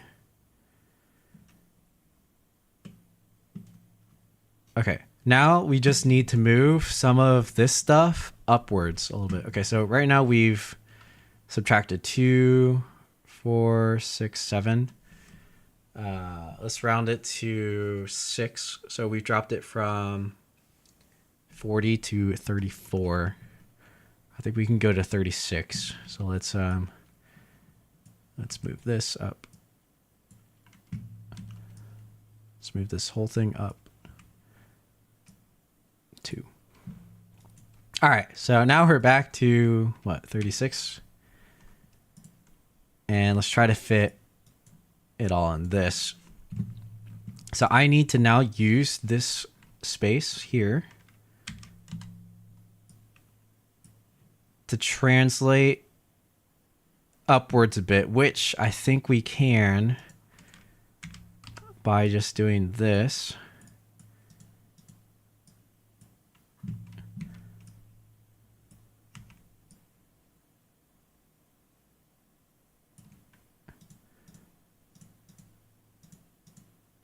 Oh, man, I messed this up. Hold on.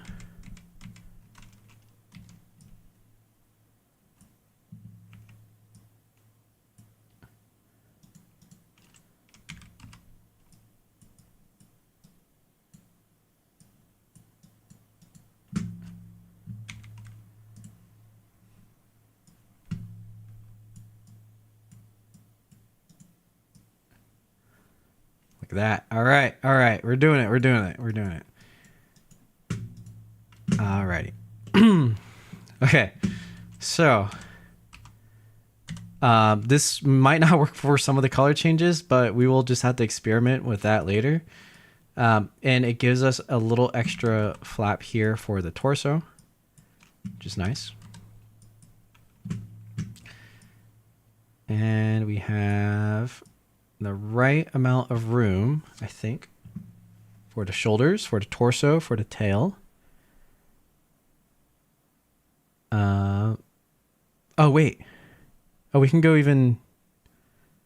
We have more room. I forgot. I already calculated this river. We don't need... We don't need this.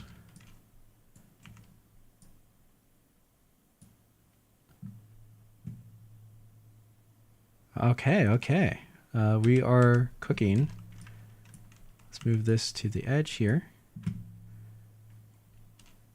We can actually move this to the center, I think.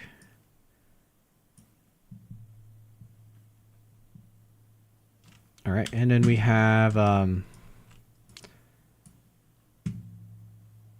don't know what we would add. Okay, we can add more details to the tail. That's what we can do. It's like, I don't know how we're going to use this space. You're just like not terribly enough to do more, but we can do, we might be able to do that like little ornament thing at the end of her tail. Something like this.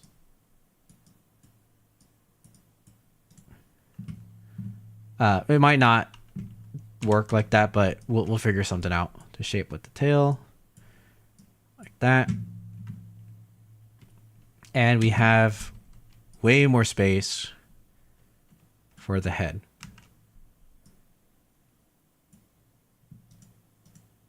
So we still have all of this area, which we can either allocate. So what is this? 2, 4, 6, 7. Okay, but 3 of this is going to be for the neck. Okay, so that.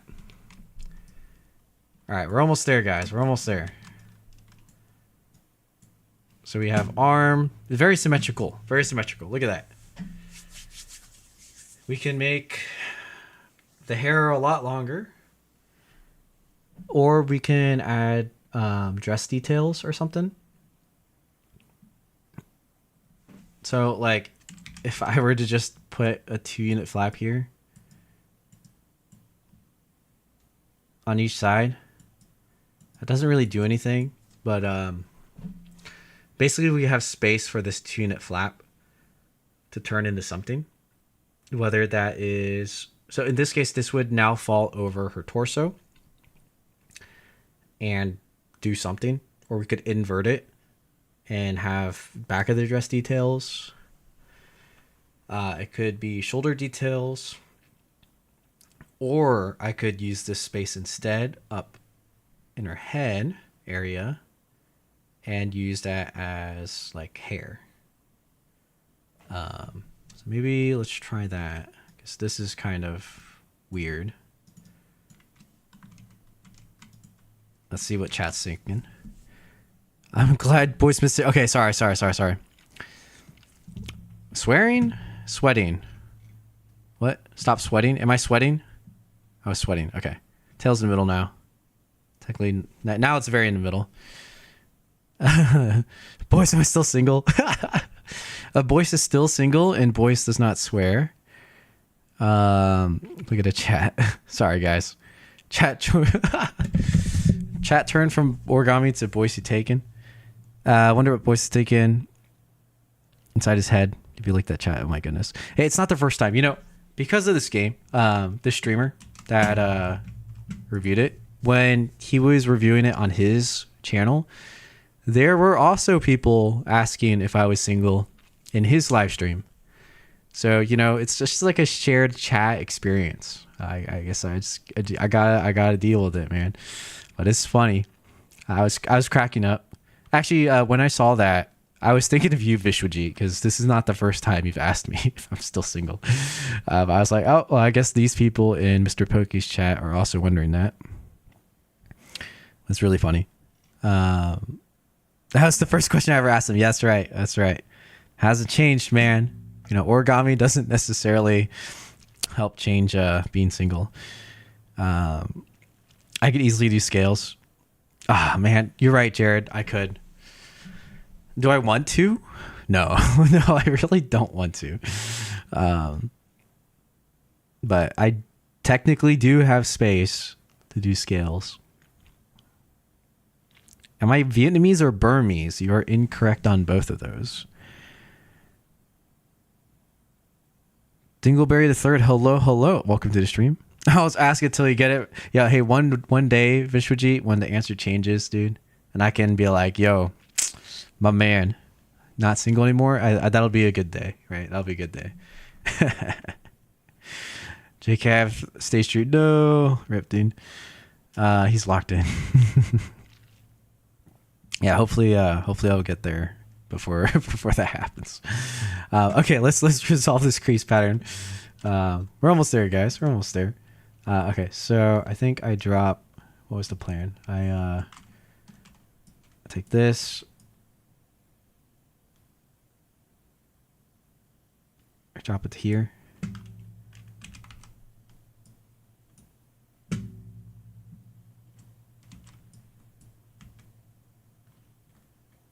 Right.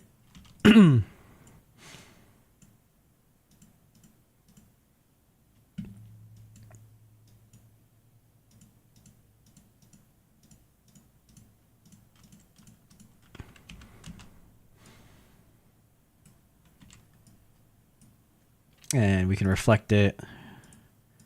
There we go. All right, so, and this I can bring closer, like this, which means, wait, does this break? Okay, we can't do that. Just kidding. But we leave it at that, and it's all good. And we can have a longer flap here. This can color change the top. All this stuff can be whatever. Inverted color change. I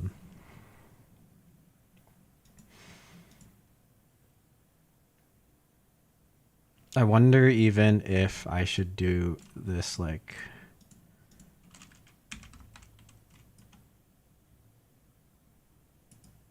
that, and I leave this one unit here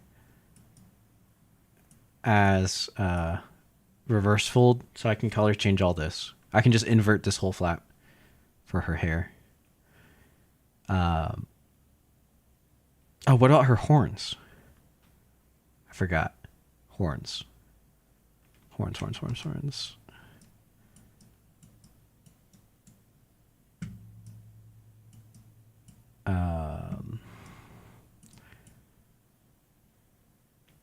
Horns.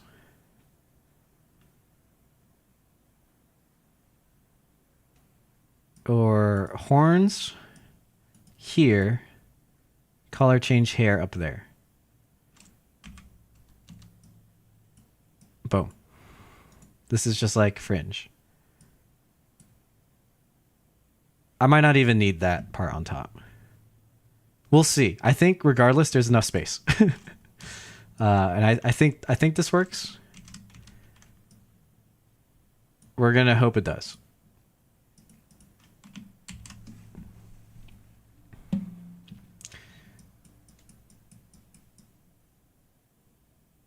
Yeah, this should be good.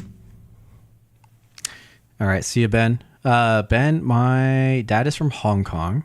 My mom was born in America, but is also Chinese. I am Chinese. But I was born in America, so Chinese American. That's what I would say. Look at that. All right, that didn't take us too long, right? He's from Arizona. That's right. I'm Arizonan. I got heat resistance built into me.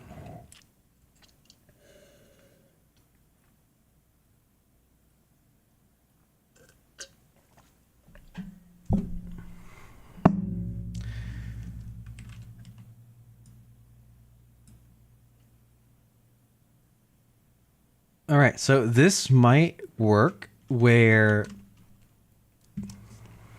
Actually, I'm trying to think. This might work out where I don't have to... Wait.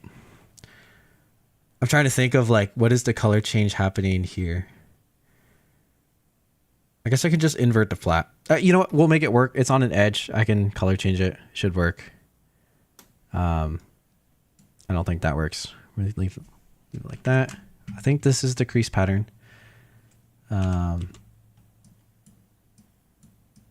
Sleeve part 1, sleeve part 2.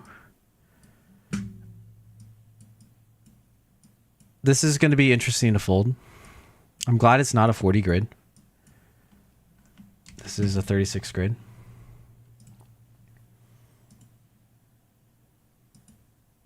Yep. So let's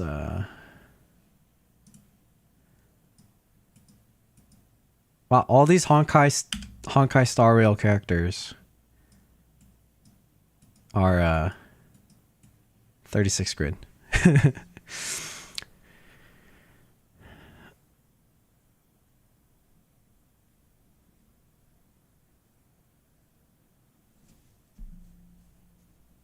Hey, Kian, hope you're okay. Start folding already? I need to make the paper for this. Okay, so actually, what do you think, chat? Is Bailu more purple or more blue? What do you think? Is this purple or blue? Like, should I do white and blue, or should I try to find like a bluish violet or like a bluish purple? It's kind of hard to tell.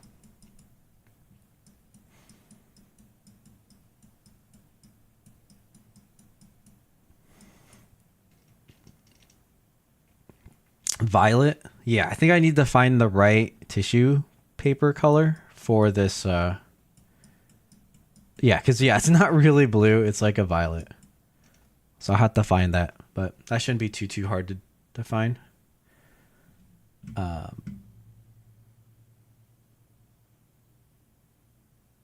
Yeah, do violet. Okay.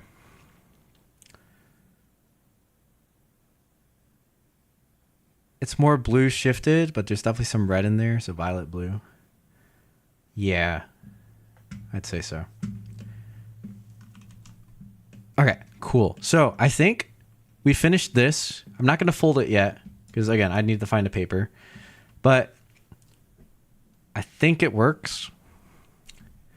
So we're just going to deal with that. That was fun having Bailu just hang out. Like, goodbye, Bailu. Let's exit you. Let's exit this. What time is it? 10:30. It's been about 2 hours. All right, maybe. I'm wondering if we should work on the box for this. Box construction low key takes a longer time, and it's already getting kind of late. Boys, have you ever sweared on stream? No, I don't think so. I think it's more blue. It's like a blue violet, like blue, violet, purple, blue, like kind of a blue with a red tint. So, yeah, I don't know. It's a mix. I'll try to find a color that just matches, and we'll see. Can't confirm. Yeah, it's kind of hard to tell.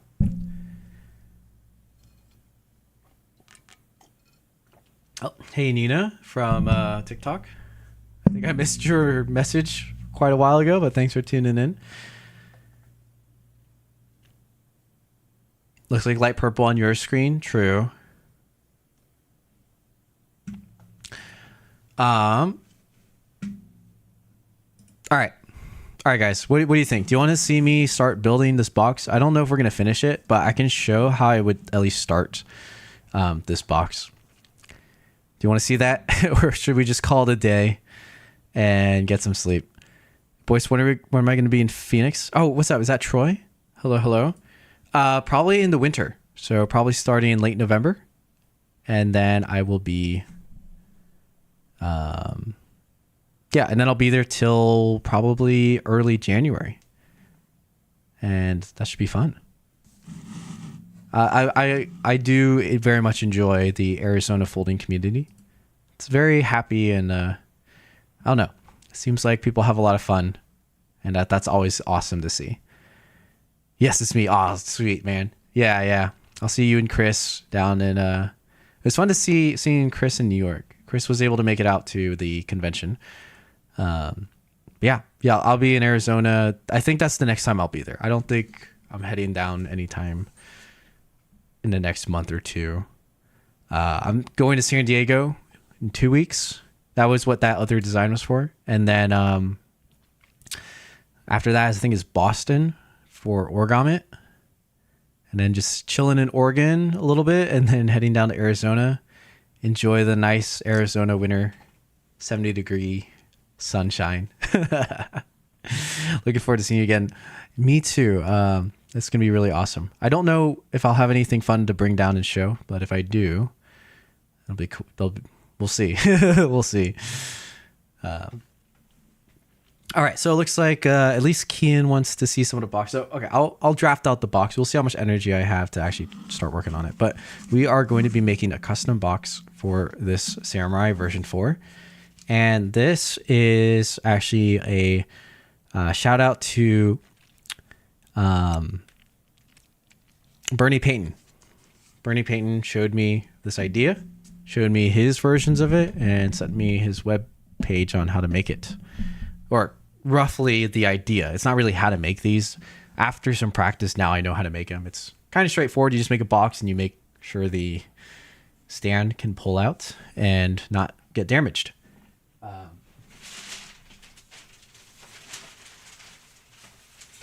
But yeah, I think over time I have let me see if I can make my desk taller without breaking anything.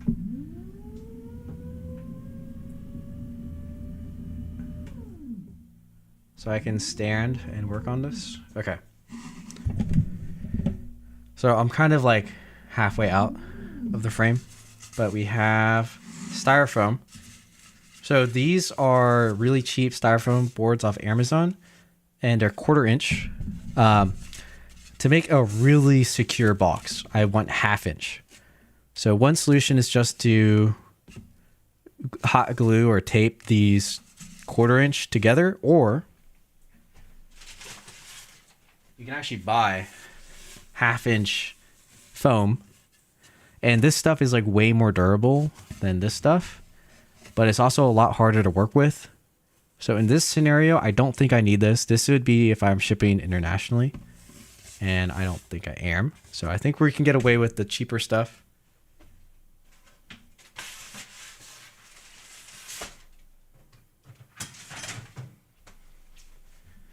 And then we have our trusty cutting mat, which you can also treat paper and double tissue on. So let's start with one sheet of this and our cutting mat. We have our base. So the idea of this is that it's safe for the model, and at the same time as small as you can get it, so that shipping can be as cheap as possible. So, and also with materials used, ideally I want some room just for support, but I think something like this is enough for the lid. I'm just going to draw where it's going to sit. This is in the back.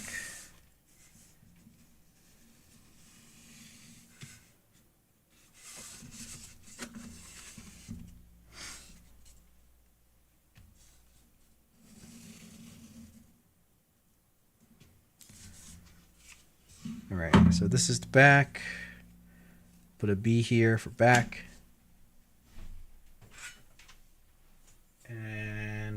I think I want a little bit more here. And basically, I have to remember that if I'm doing it this way, I have to put the supports on the side, which means I need to factor in an extra 1/4 inch of space when I'm cutting these out, or when I'm building the next or measuring the next piece.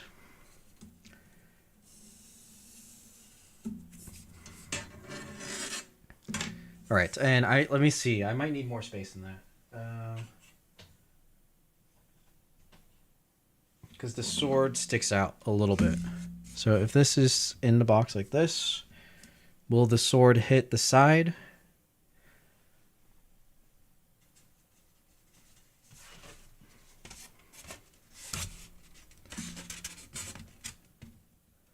Nope, I think we're good. All right. Reading chat. Think about Origami. Yes. Will you stream next Friday? I might. I have to check the World Marathon schedule. Because if the World Marathon is going on, I don't think I want to interfere. I might stream the day before, so I might stream on Thursday if I'm not busy. But yeah, I don't want to detract from the marathon. Let's see. Will you ever come to India? Maybe. We'll see. Even if he does, I don't think we'll be able to meet because it's a huge country. Yeah, it would probably be if there is a really large convention happening in India. So, at this rate, I think we might see one in the next 10 years. I think India, and those of you who live there can tell me if I'm wrong, but I feel like India is growing so much. There's growing in infrastructure and technology. And then in turn, the origami community is getting some awesome people like Shang Nara, right? Some amazing designers, and then amazing facilitators like Kagazi, all that sort of stuff. We're going to see more of that. And if that energy continues, we'll see a community really grow and maybe big enough to host a origami convention eventually. Hope that's what I'm hoping for. And then if something like that happens, I would love to come check it out. And I think within 10 years time, I'll also have the resources to be able to travel that far. So we'll see. And yeah, the country is crazy to get across, but maybe it'll be more trains that can help people get across the country to wherever that convention is. But I do know that it's really tough because the country's huge. Hi, I'm watching the video as well. Hey, hello. What am I making? So right now I am actually making a box for... Oh, thank you for subscribing, T-Pong James. So right now I have this samurai that I need to ship. So I'm working on a box. And so I'm kind of showing the process on how to make a very safe box for these that wraps, like that holds on to the model. And yeah, it's a very safe way of traveling, and it's very easy to take out and put back in, so that when the host of like a gallery is working with the origami, there's no risk of it getting damaged, and it's very easy to package and move around and to set up. And so I learned from Bernie Payton that curators really like that aspect. If people package their art in a super easy manner, and if that's the case, they're more likely to maybe invite again, or to spread your name around like, oh yeah, this guy's origami, there's no chance of it getting damaged, it's super easy to unbox, I didn't have to do much setup, and they're very happy about that. So this is kind of the template process I make to be able to do that. I start soon an offline tuition class for origami. That'd be super cool. Yeah, the more people that learn origami, right, the more, they might not all be complex folders, but origami communities grew first just from people wanting to learn at the basic level even. So that's how you start for sure.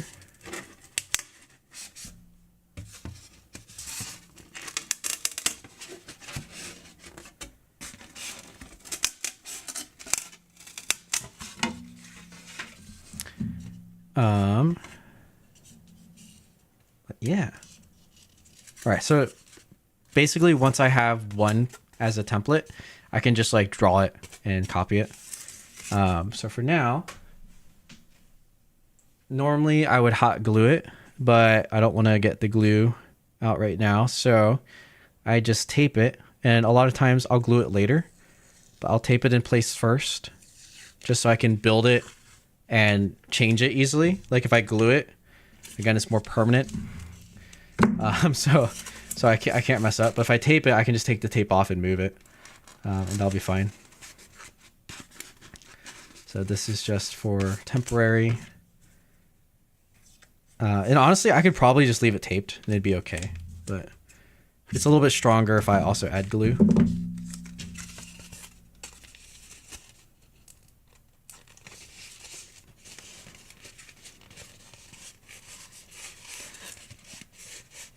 How old are you, Kian? That's rough for throat cancer, man. I hope you're okay. It's tough stuff, dude. Okay, so now I need another piece for the back. And this is how we're going to be able to tell how tall we need it to be. It's like this.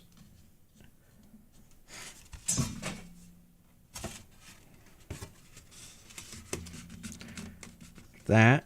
And then what I can do is it needs to be taller than the sword. So I'm looking where the sword is. That's where the sword needs to be. I'm going to go probably an inch higher just because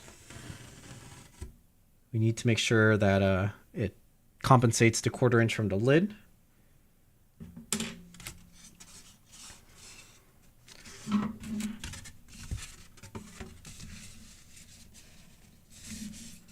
And now this tells us how wide.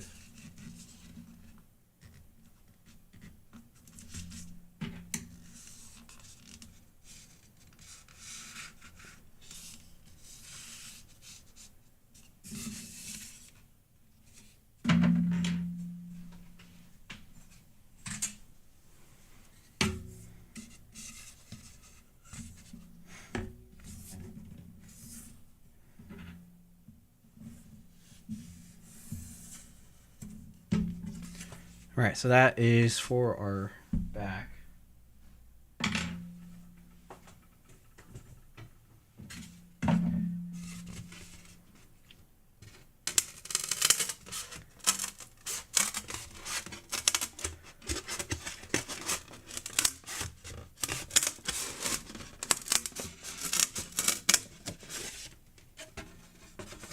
Sending healing vibes. Yeah, dude.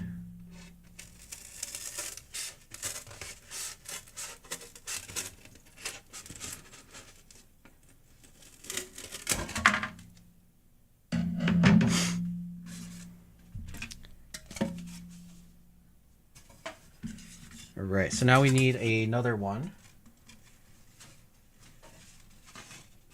So I think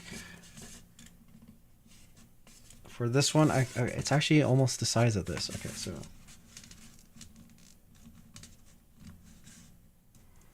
I think I'm going to cut it this way so I can use more. Well, actually, no. I might need it.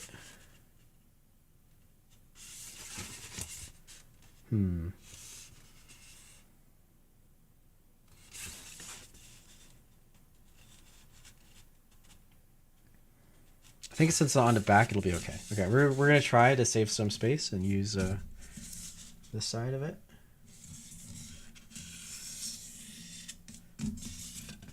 So actually, this might give us more to work with.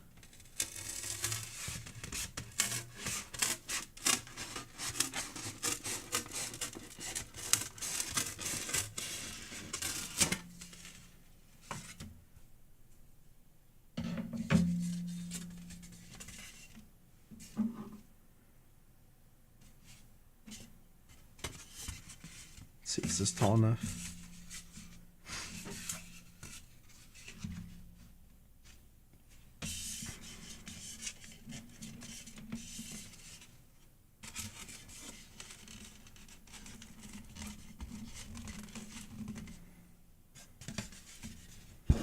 Okay, not well.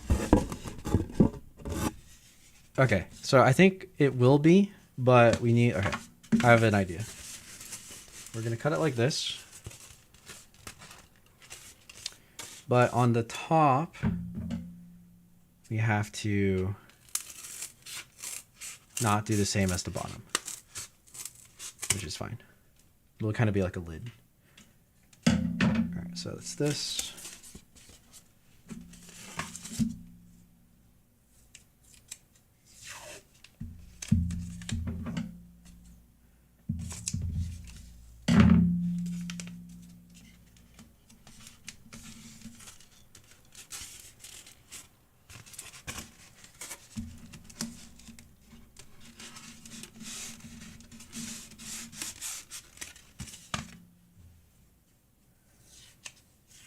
All of Voice's streams are so peaceful. I think a lot of times towards the end of the stream, it gets to like the more quiet, peaceful, relaxing part of the stream. When I'm doing like the reviews and stuff early on, I'm like a little bit more hyped, a little bit more energy. I think in general, even my hyped moments are still pretty chill. But yeah, I'm glad. I hope it can be pretty chill. Okay, so that's the back. Now we need the side, which is going to be this way.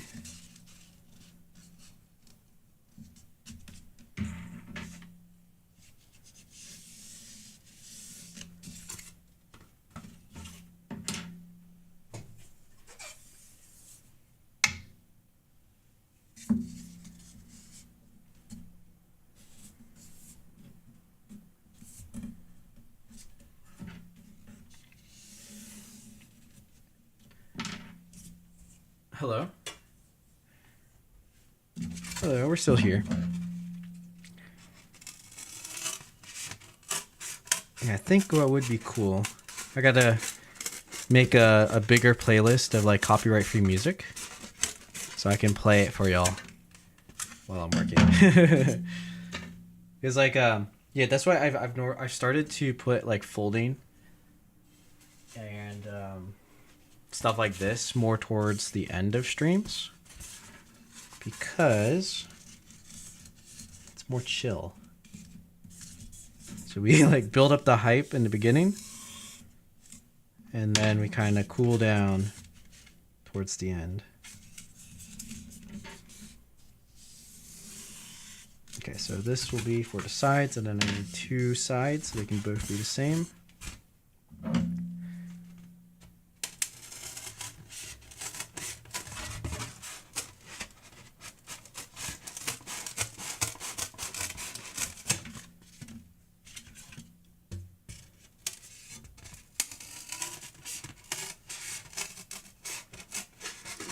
I think I might need to order more of this styrofoam.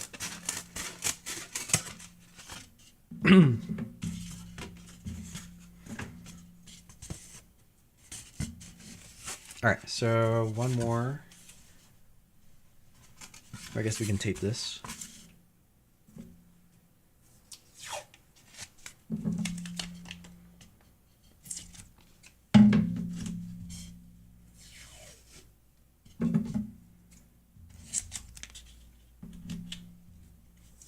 The idea of packaging is genius. I used a cardboard to do origami packaging, but it increases weight and hence more money. Yeah, so like this styrofoam is really light. So it's very cheap. And yeah, I used this technique when I shipped to Singapore, which is very far away for me. And it arrived perfectly safe. And when I did those, the inside of the box wasn't as secure.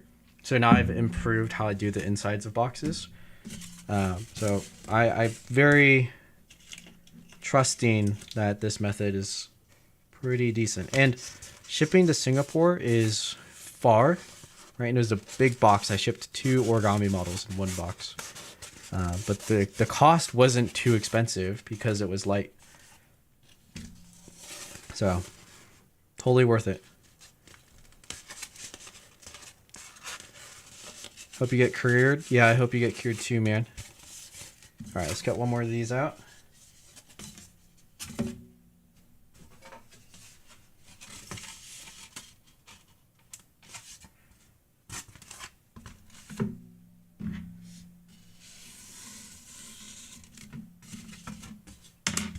And then we can do like the rough construction of the box. I guess I don't have the lid yet. I'll do the top. And then I think we'll call it a stream for there, because basically from then, it'll just be gluing it all together and then working on the internal portion. Although the internal portion is kind of interesting, but I don't think, like, it's interesting to learn. I don't know if it's interesting to watch on stream. And I need to like aerate my room when I use the glue, so I don't breathe in all the fumes. But that one is like very glue intensive, because I'm basically chopping, like I'm measuring smaller pieces of foam for the inside, chopping it and then gluing it to itself to make a structure, and then gluing the structure inside the box.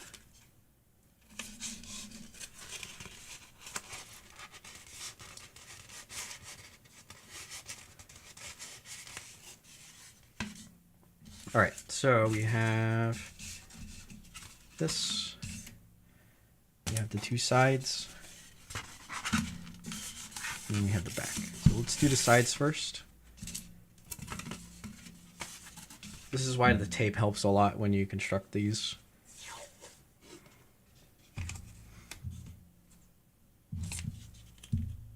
It's like the tape even holds it in place for when the glue is there. And I'm using hot glue, so it dries pretty quickly, but it still takes some time to get it set.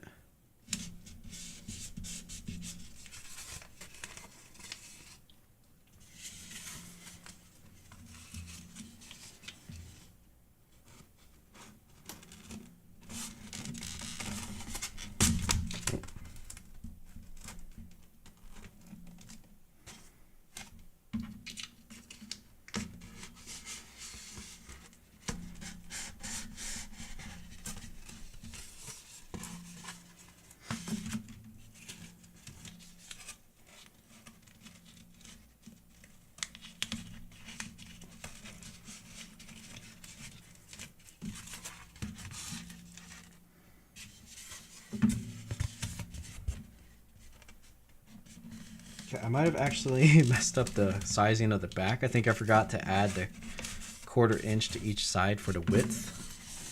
But let's see. That might be able to be fixed with just one extra layer and not have to redo both.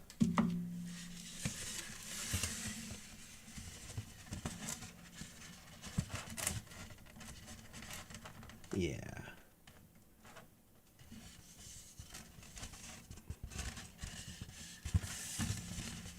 Do this.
All right, so the joint isn't going to be as strong, but that's okay.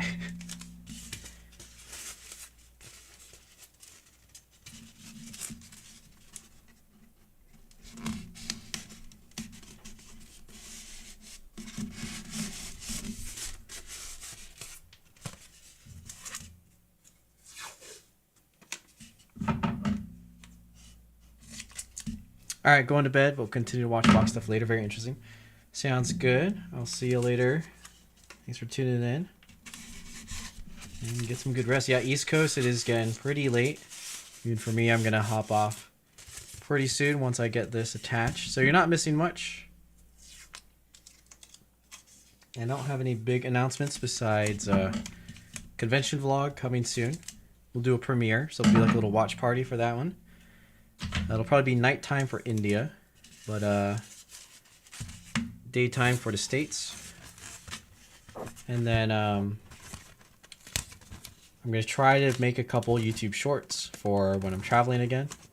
I've kind of been slacking a little bit ever since I got that viral one. But I've also been like very busy, so I haven't been able to make them. But I think they're very fun to make sometimes, so I'll keep working on that. And keep going. Keep spreading origami. Alright, so we have this.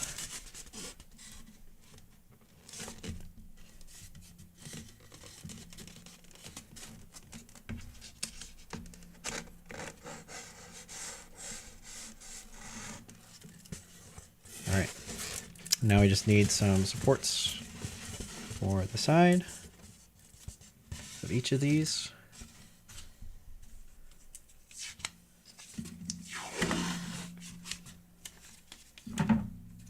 And we'll see if the samurai fits.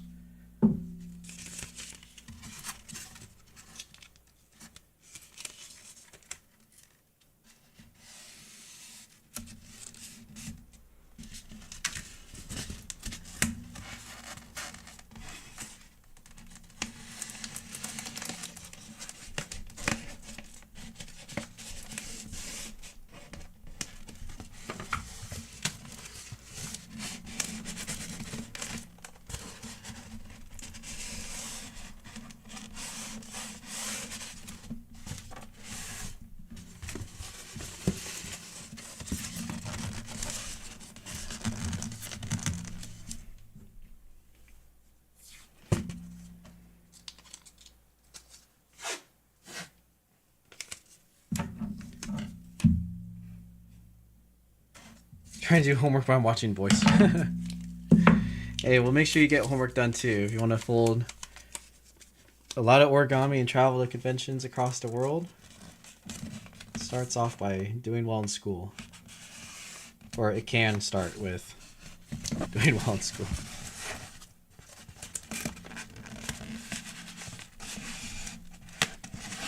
You catch maybe the last stream, I think there is Life Lessons with Voice segment, and I give a lot of advice on how you hold yourself accountable for homework and stuff like that and then just like how you treat your attitude towards school and attitude towards college can affect a lot of things in life.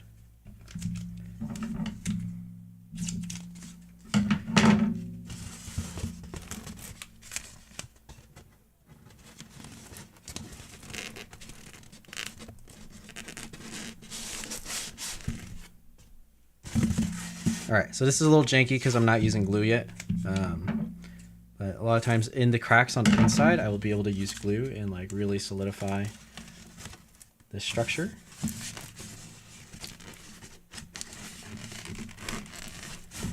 But for now, we're just going to tape it. So we have the rough structure of the box. And basically, I will add foam to the sides, so it can just slot in like this. And I think it's going to go this way.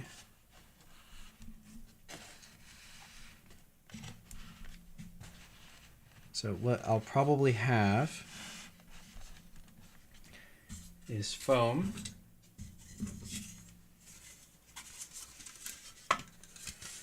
Let's see.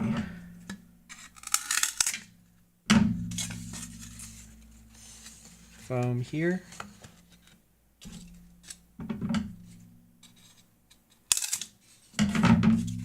Foam here. So I think I can do 3 pieces of foam on each side.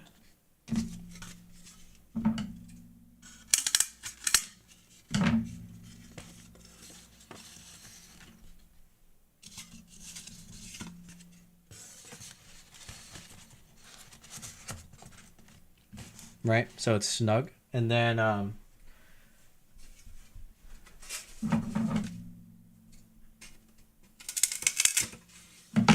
back, there'll be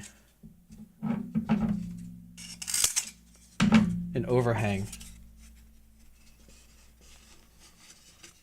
And it's got to be a little shorter. It'll be like...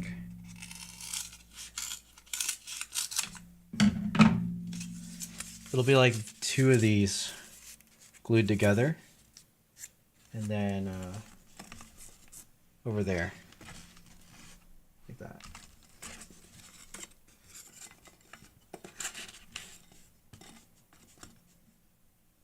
Sitting on top. So that's how you make the pocket for the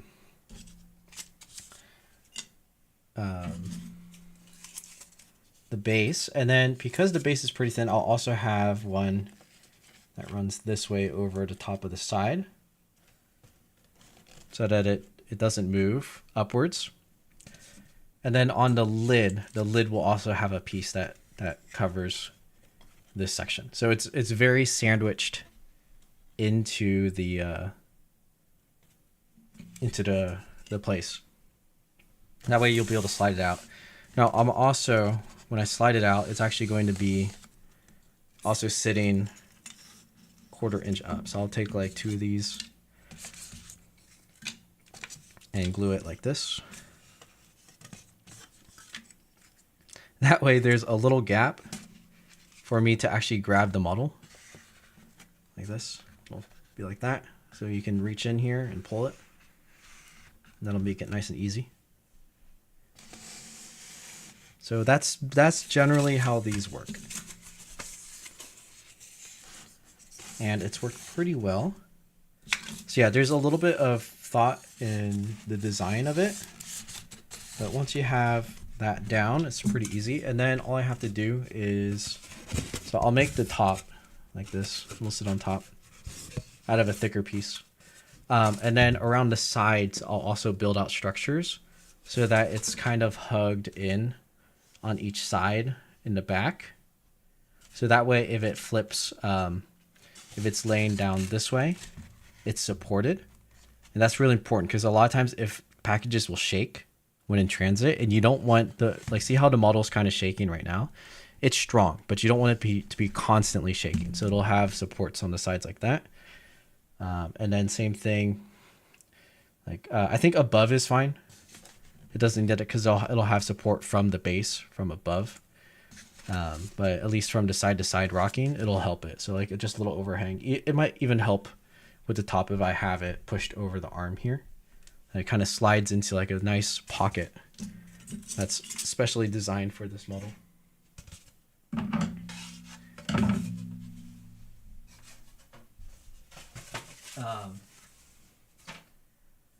But yeah, it's a lot of gluing from here.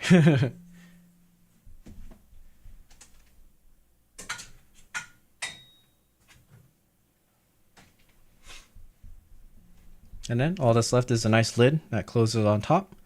I'll probably just have like a tape latch for, and it'll be good. Is there a place to get your models at a cheaper price? No, my models are specifically very expensive because if they're cheaper, then too many people want them, which is a very interesting pattern or problem. Originally, these samurais were cheaper when I was selling them, and I was getting too many orders, and I didn't have enough time to make them.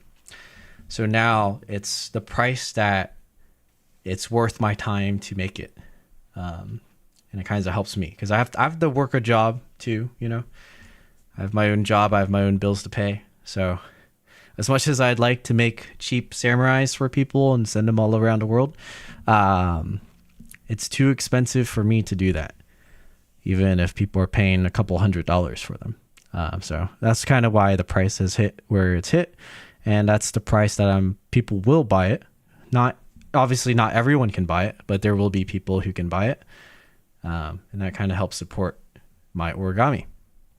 So hopefully that makes sense. But yeah, boys, you should also add glue to hold it. Yeah, there'll be glue. Like basically all the corners will, I can just fill with hot glue. So there's like little openings. So I can just run hot glue all the way in here and then squeeze it tight and it'll lock in place. So yeah, that'll be the next step, but I'm going to do that off stream. That'll be my next thing to do tonight.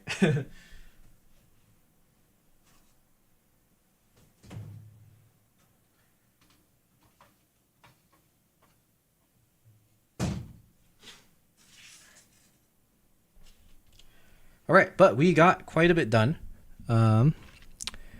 It's way too expensive. I mean, even in America, it's way too expensive. Honestly speaking, like I wouldn't be able to afford my own origami model. You know what I mean? Is this a box for transportation? Yes, it is. All right, great stream. All right, yeah, guys, I think that's gonna kind of wrap it up. We did do a lot today.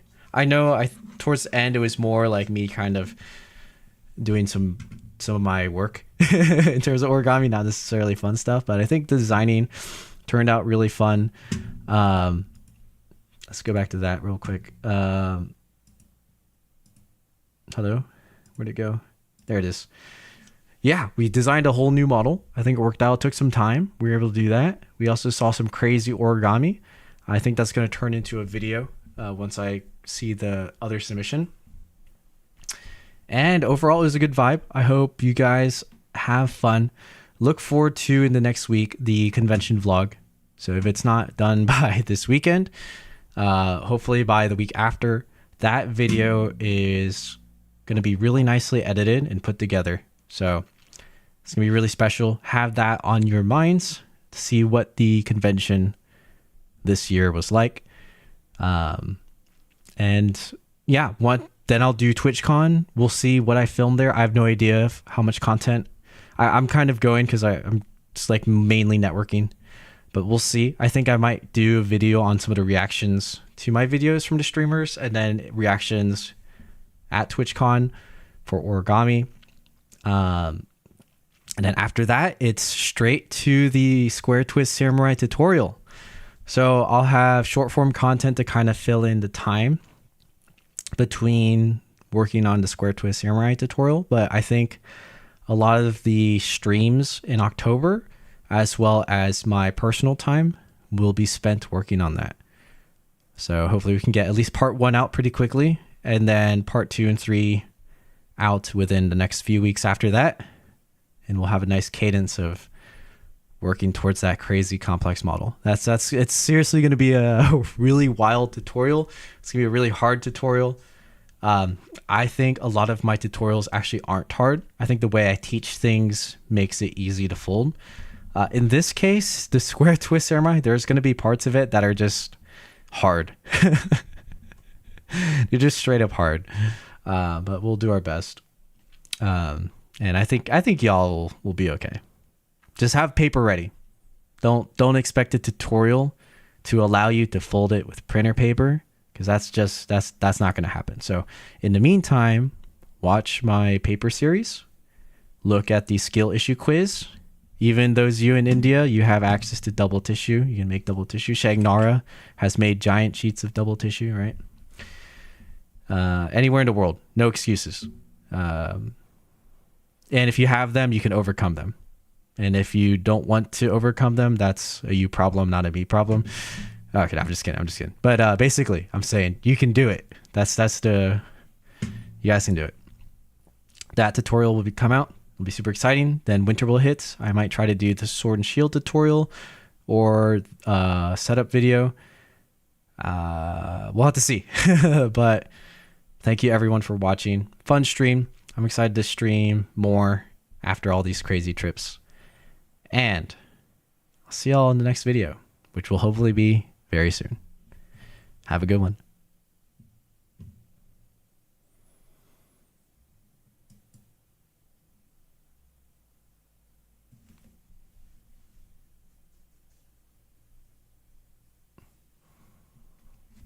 No head empty tutorial. Sorry. All right. See you guys. Good stuff.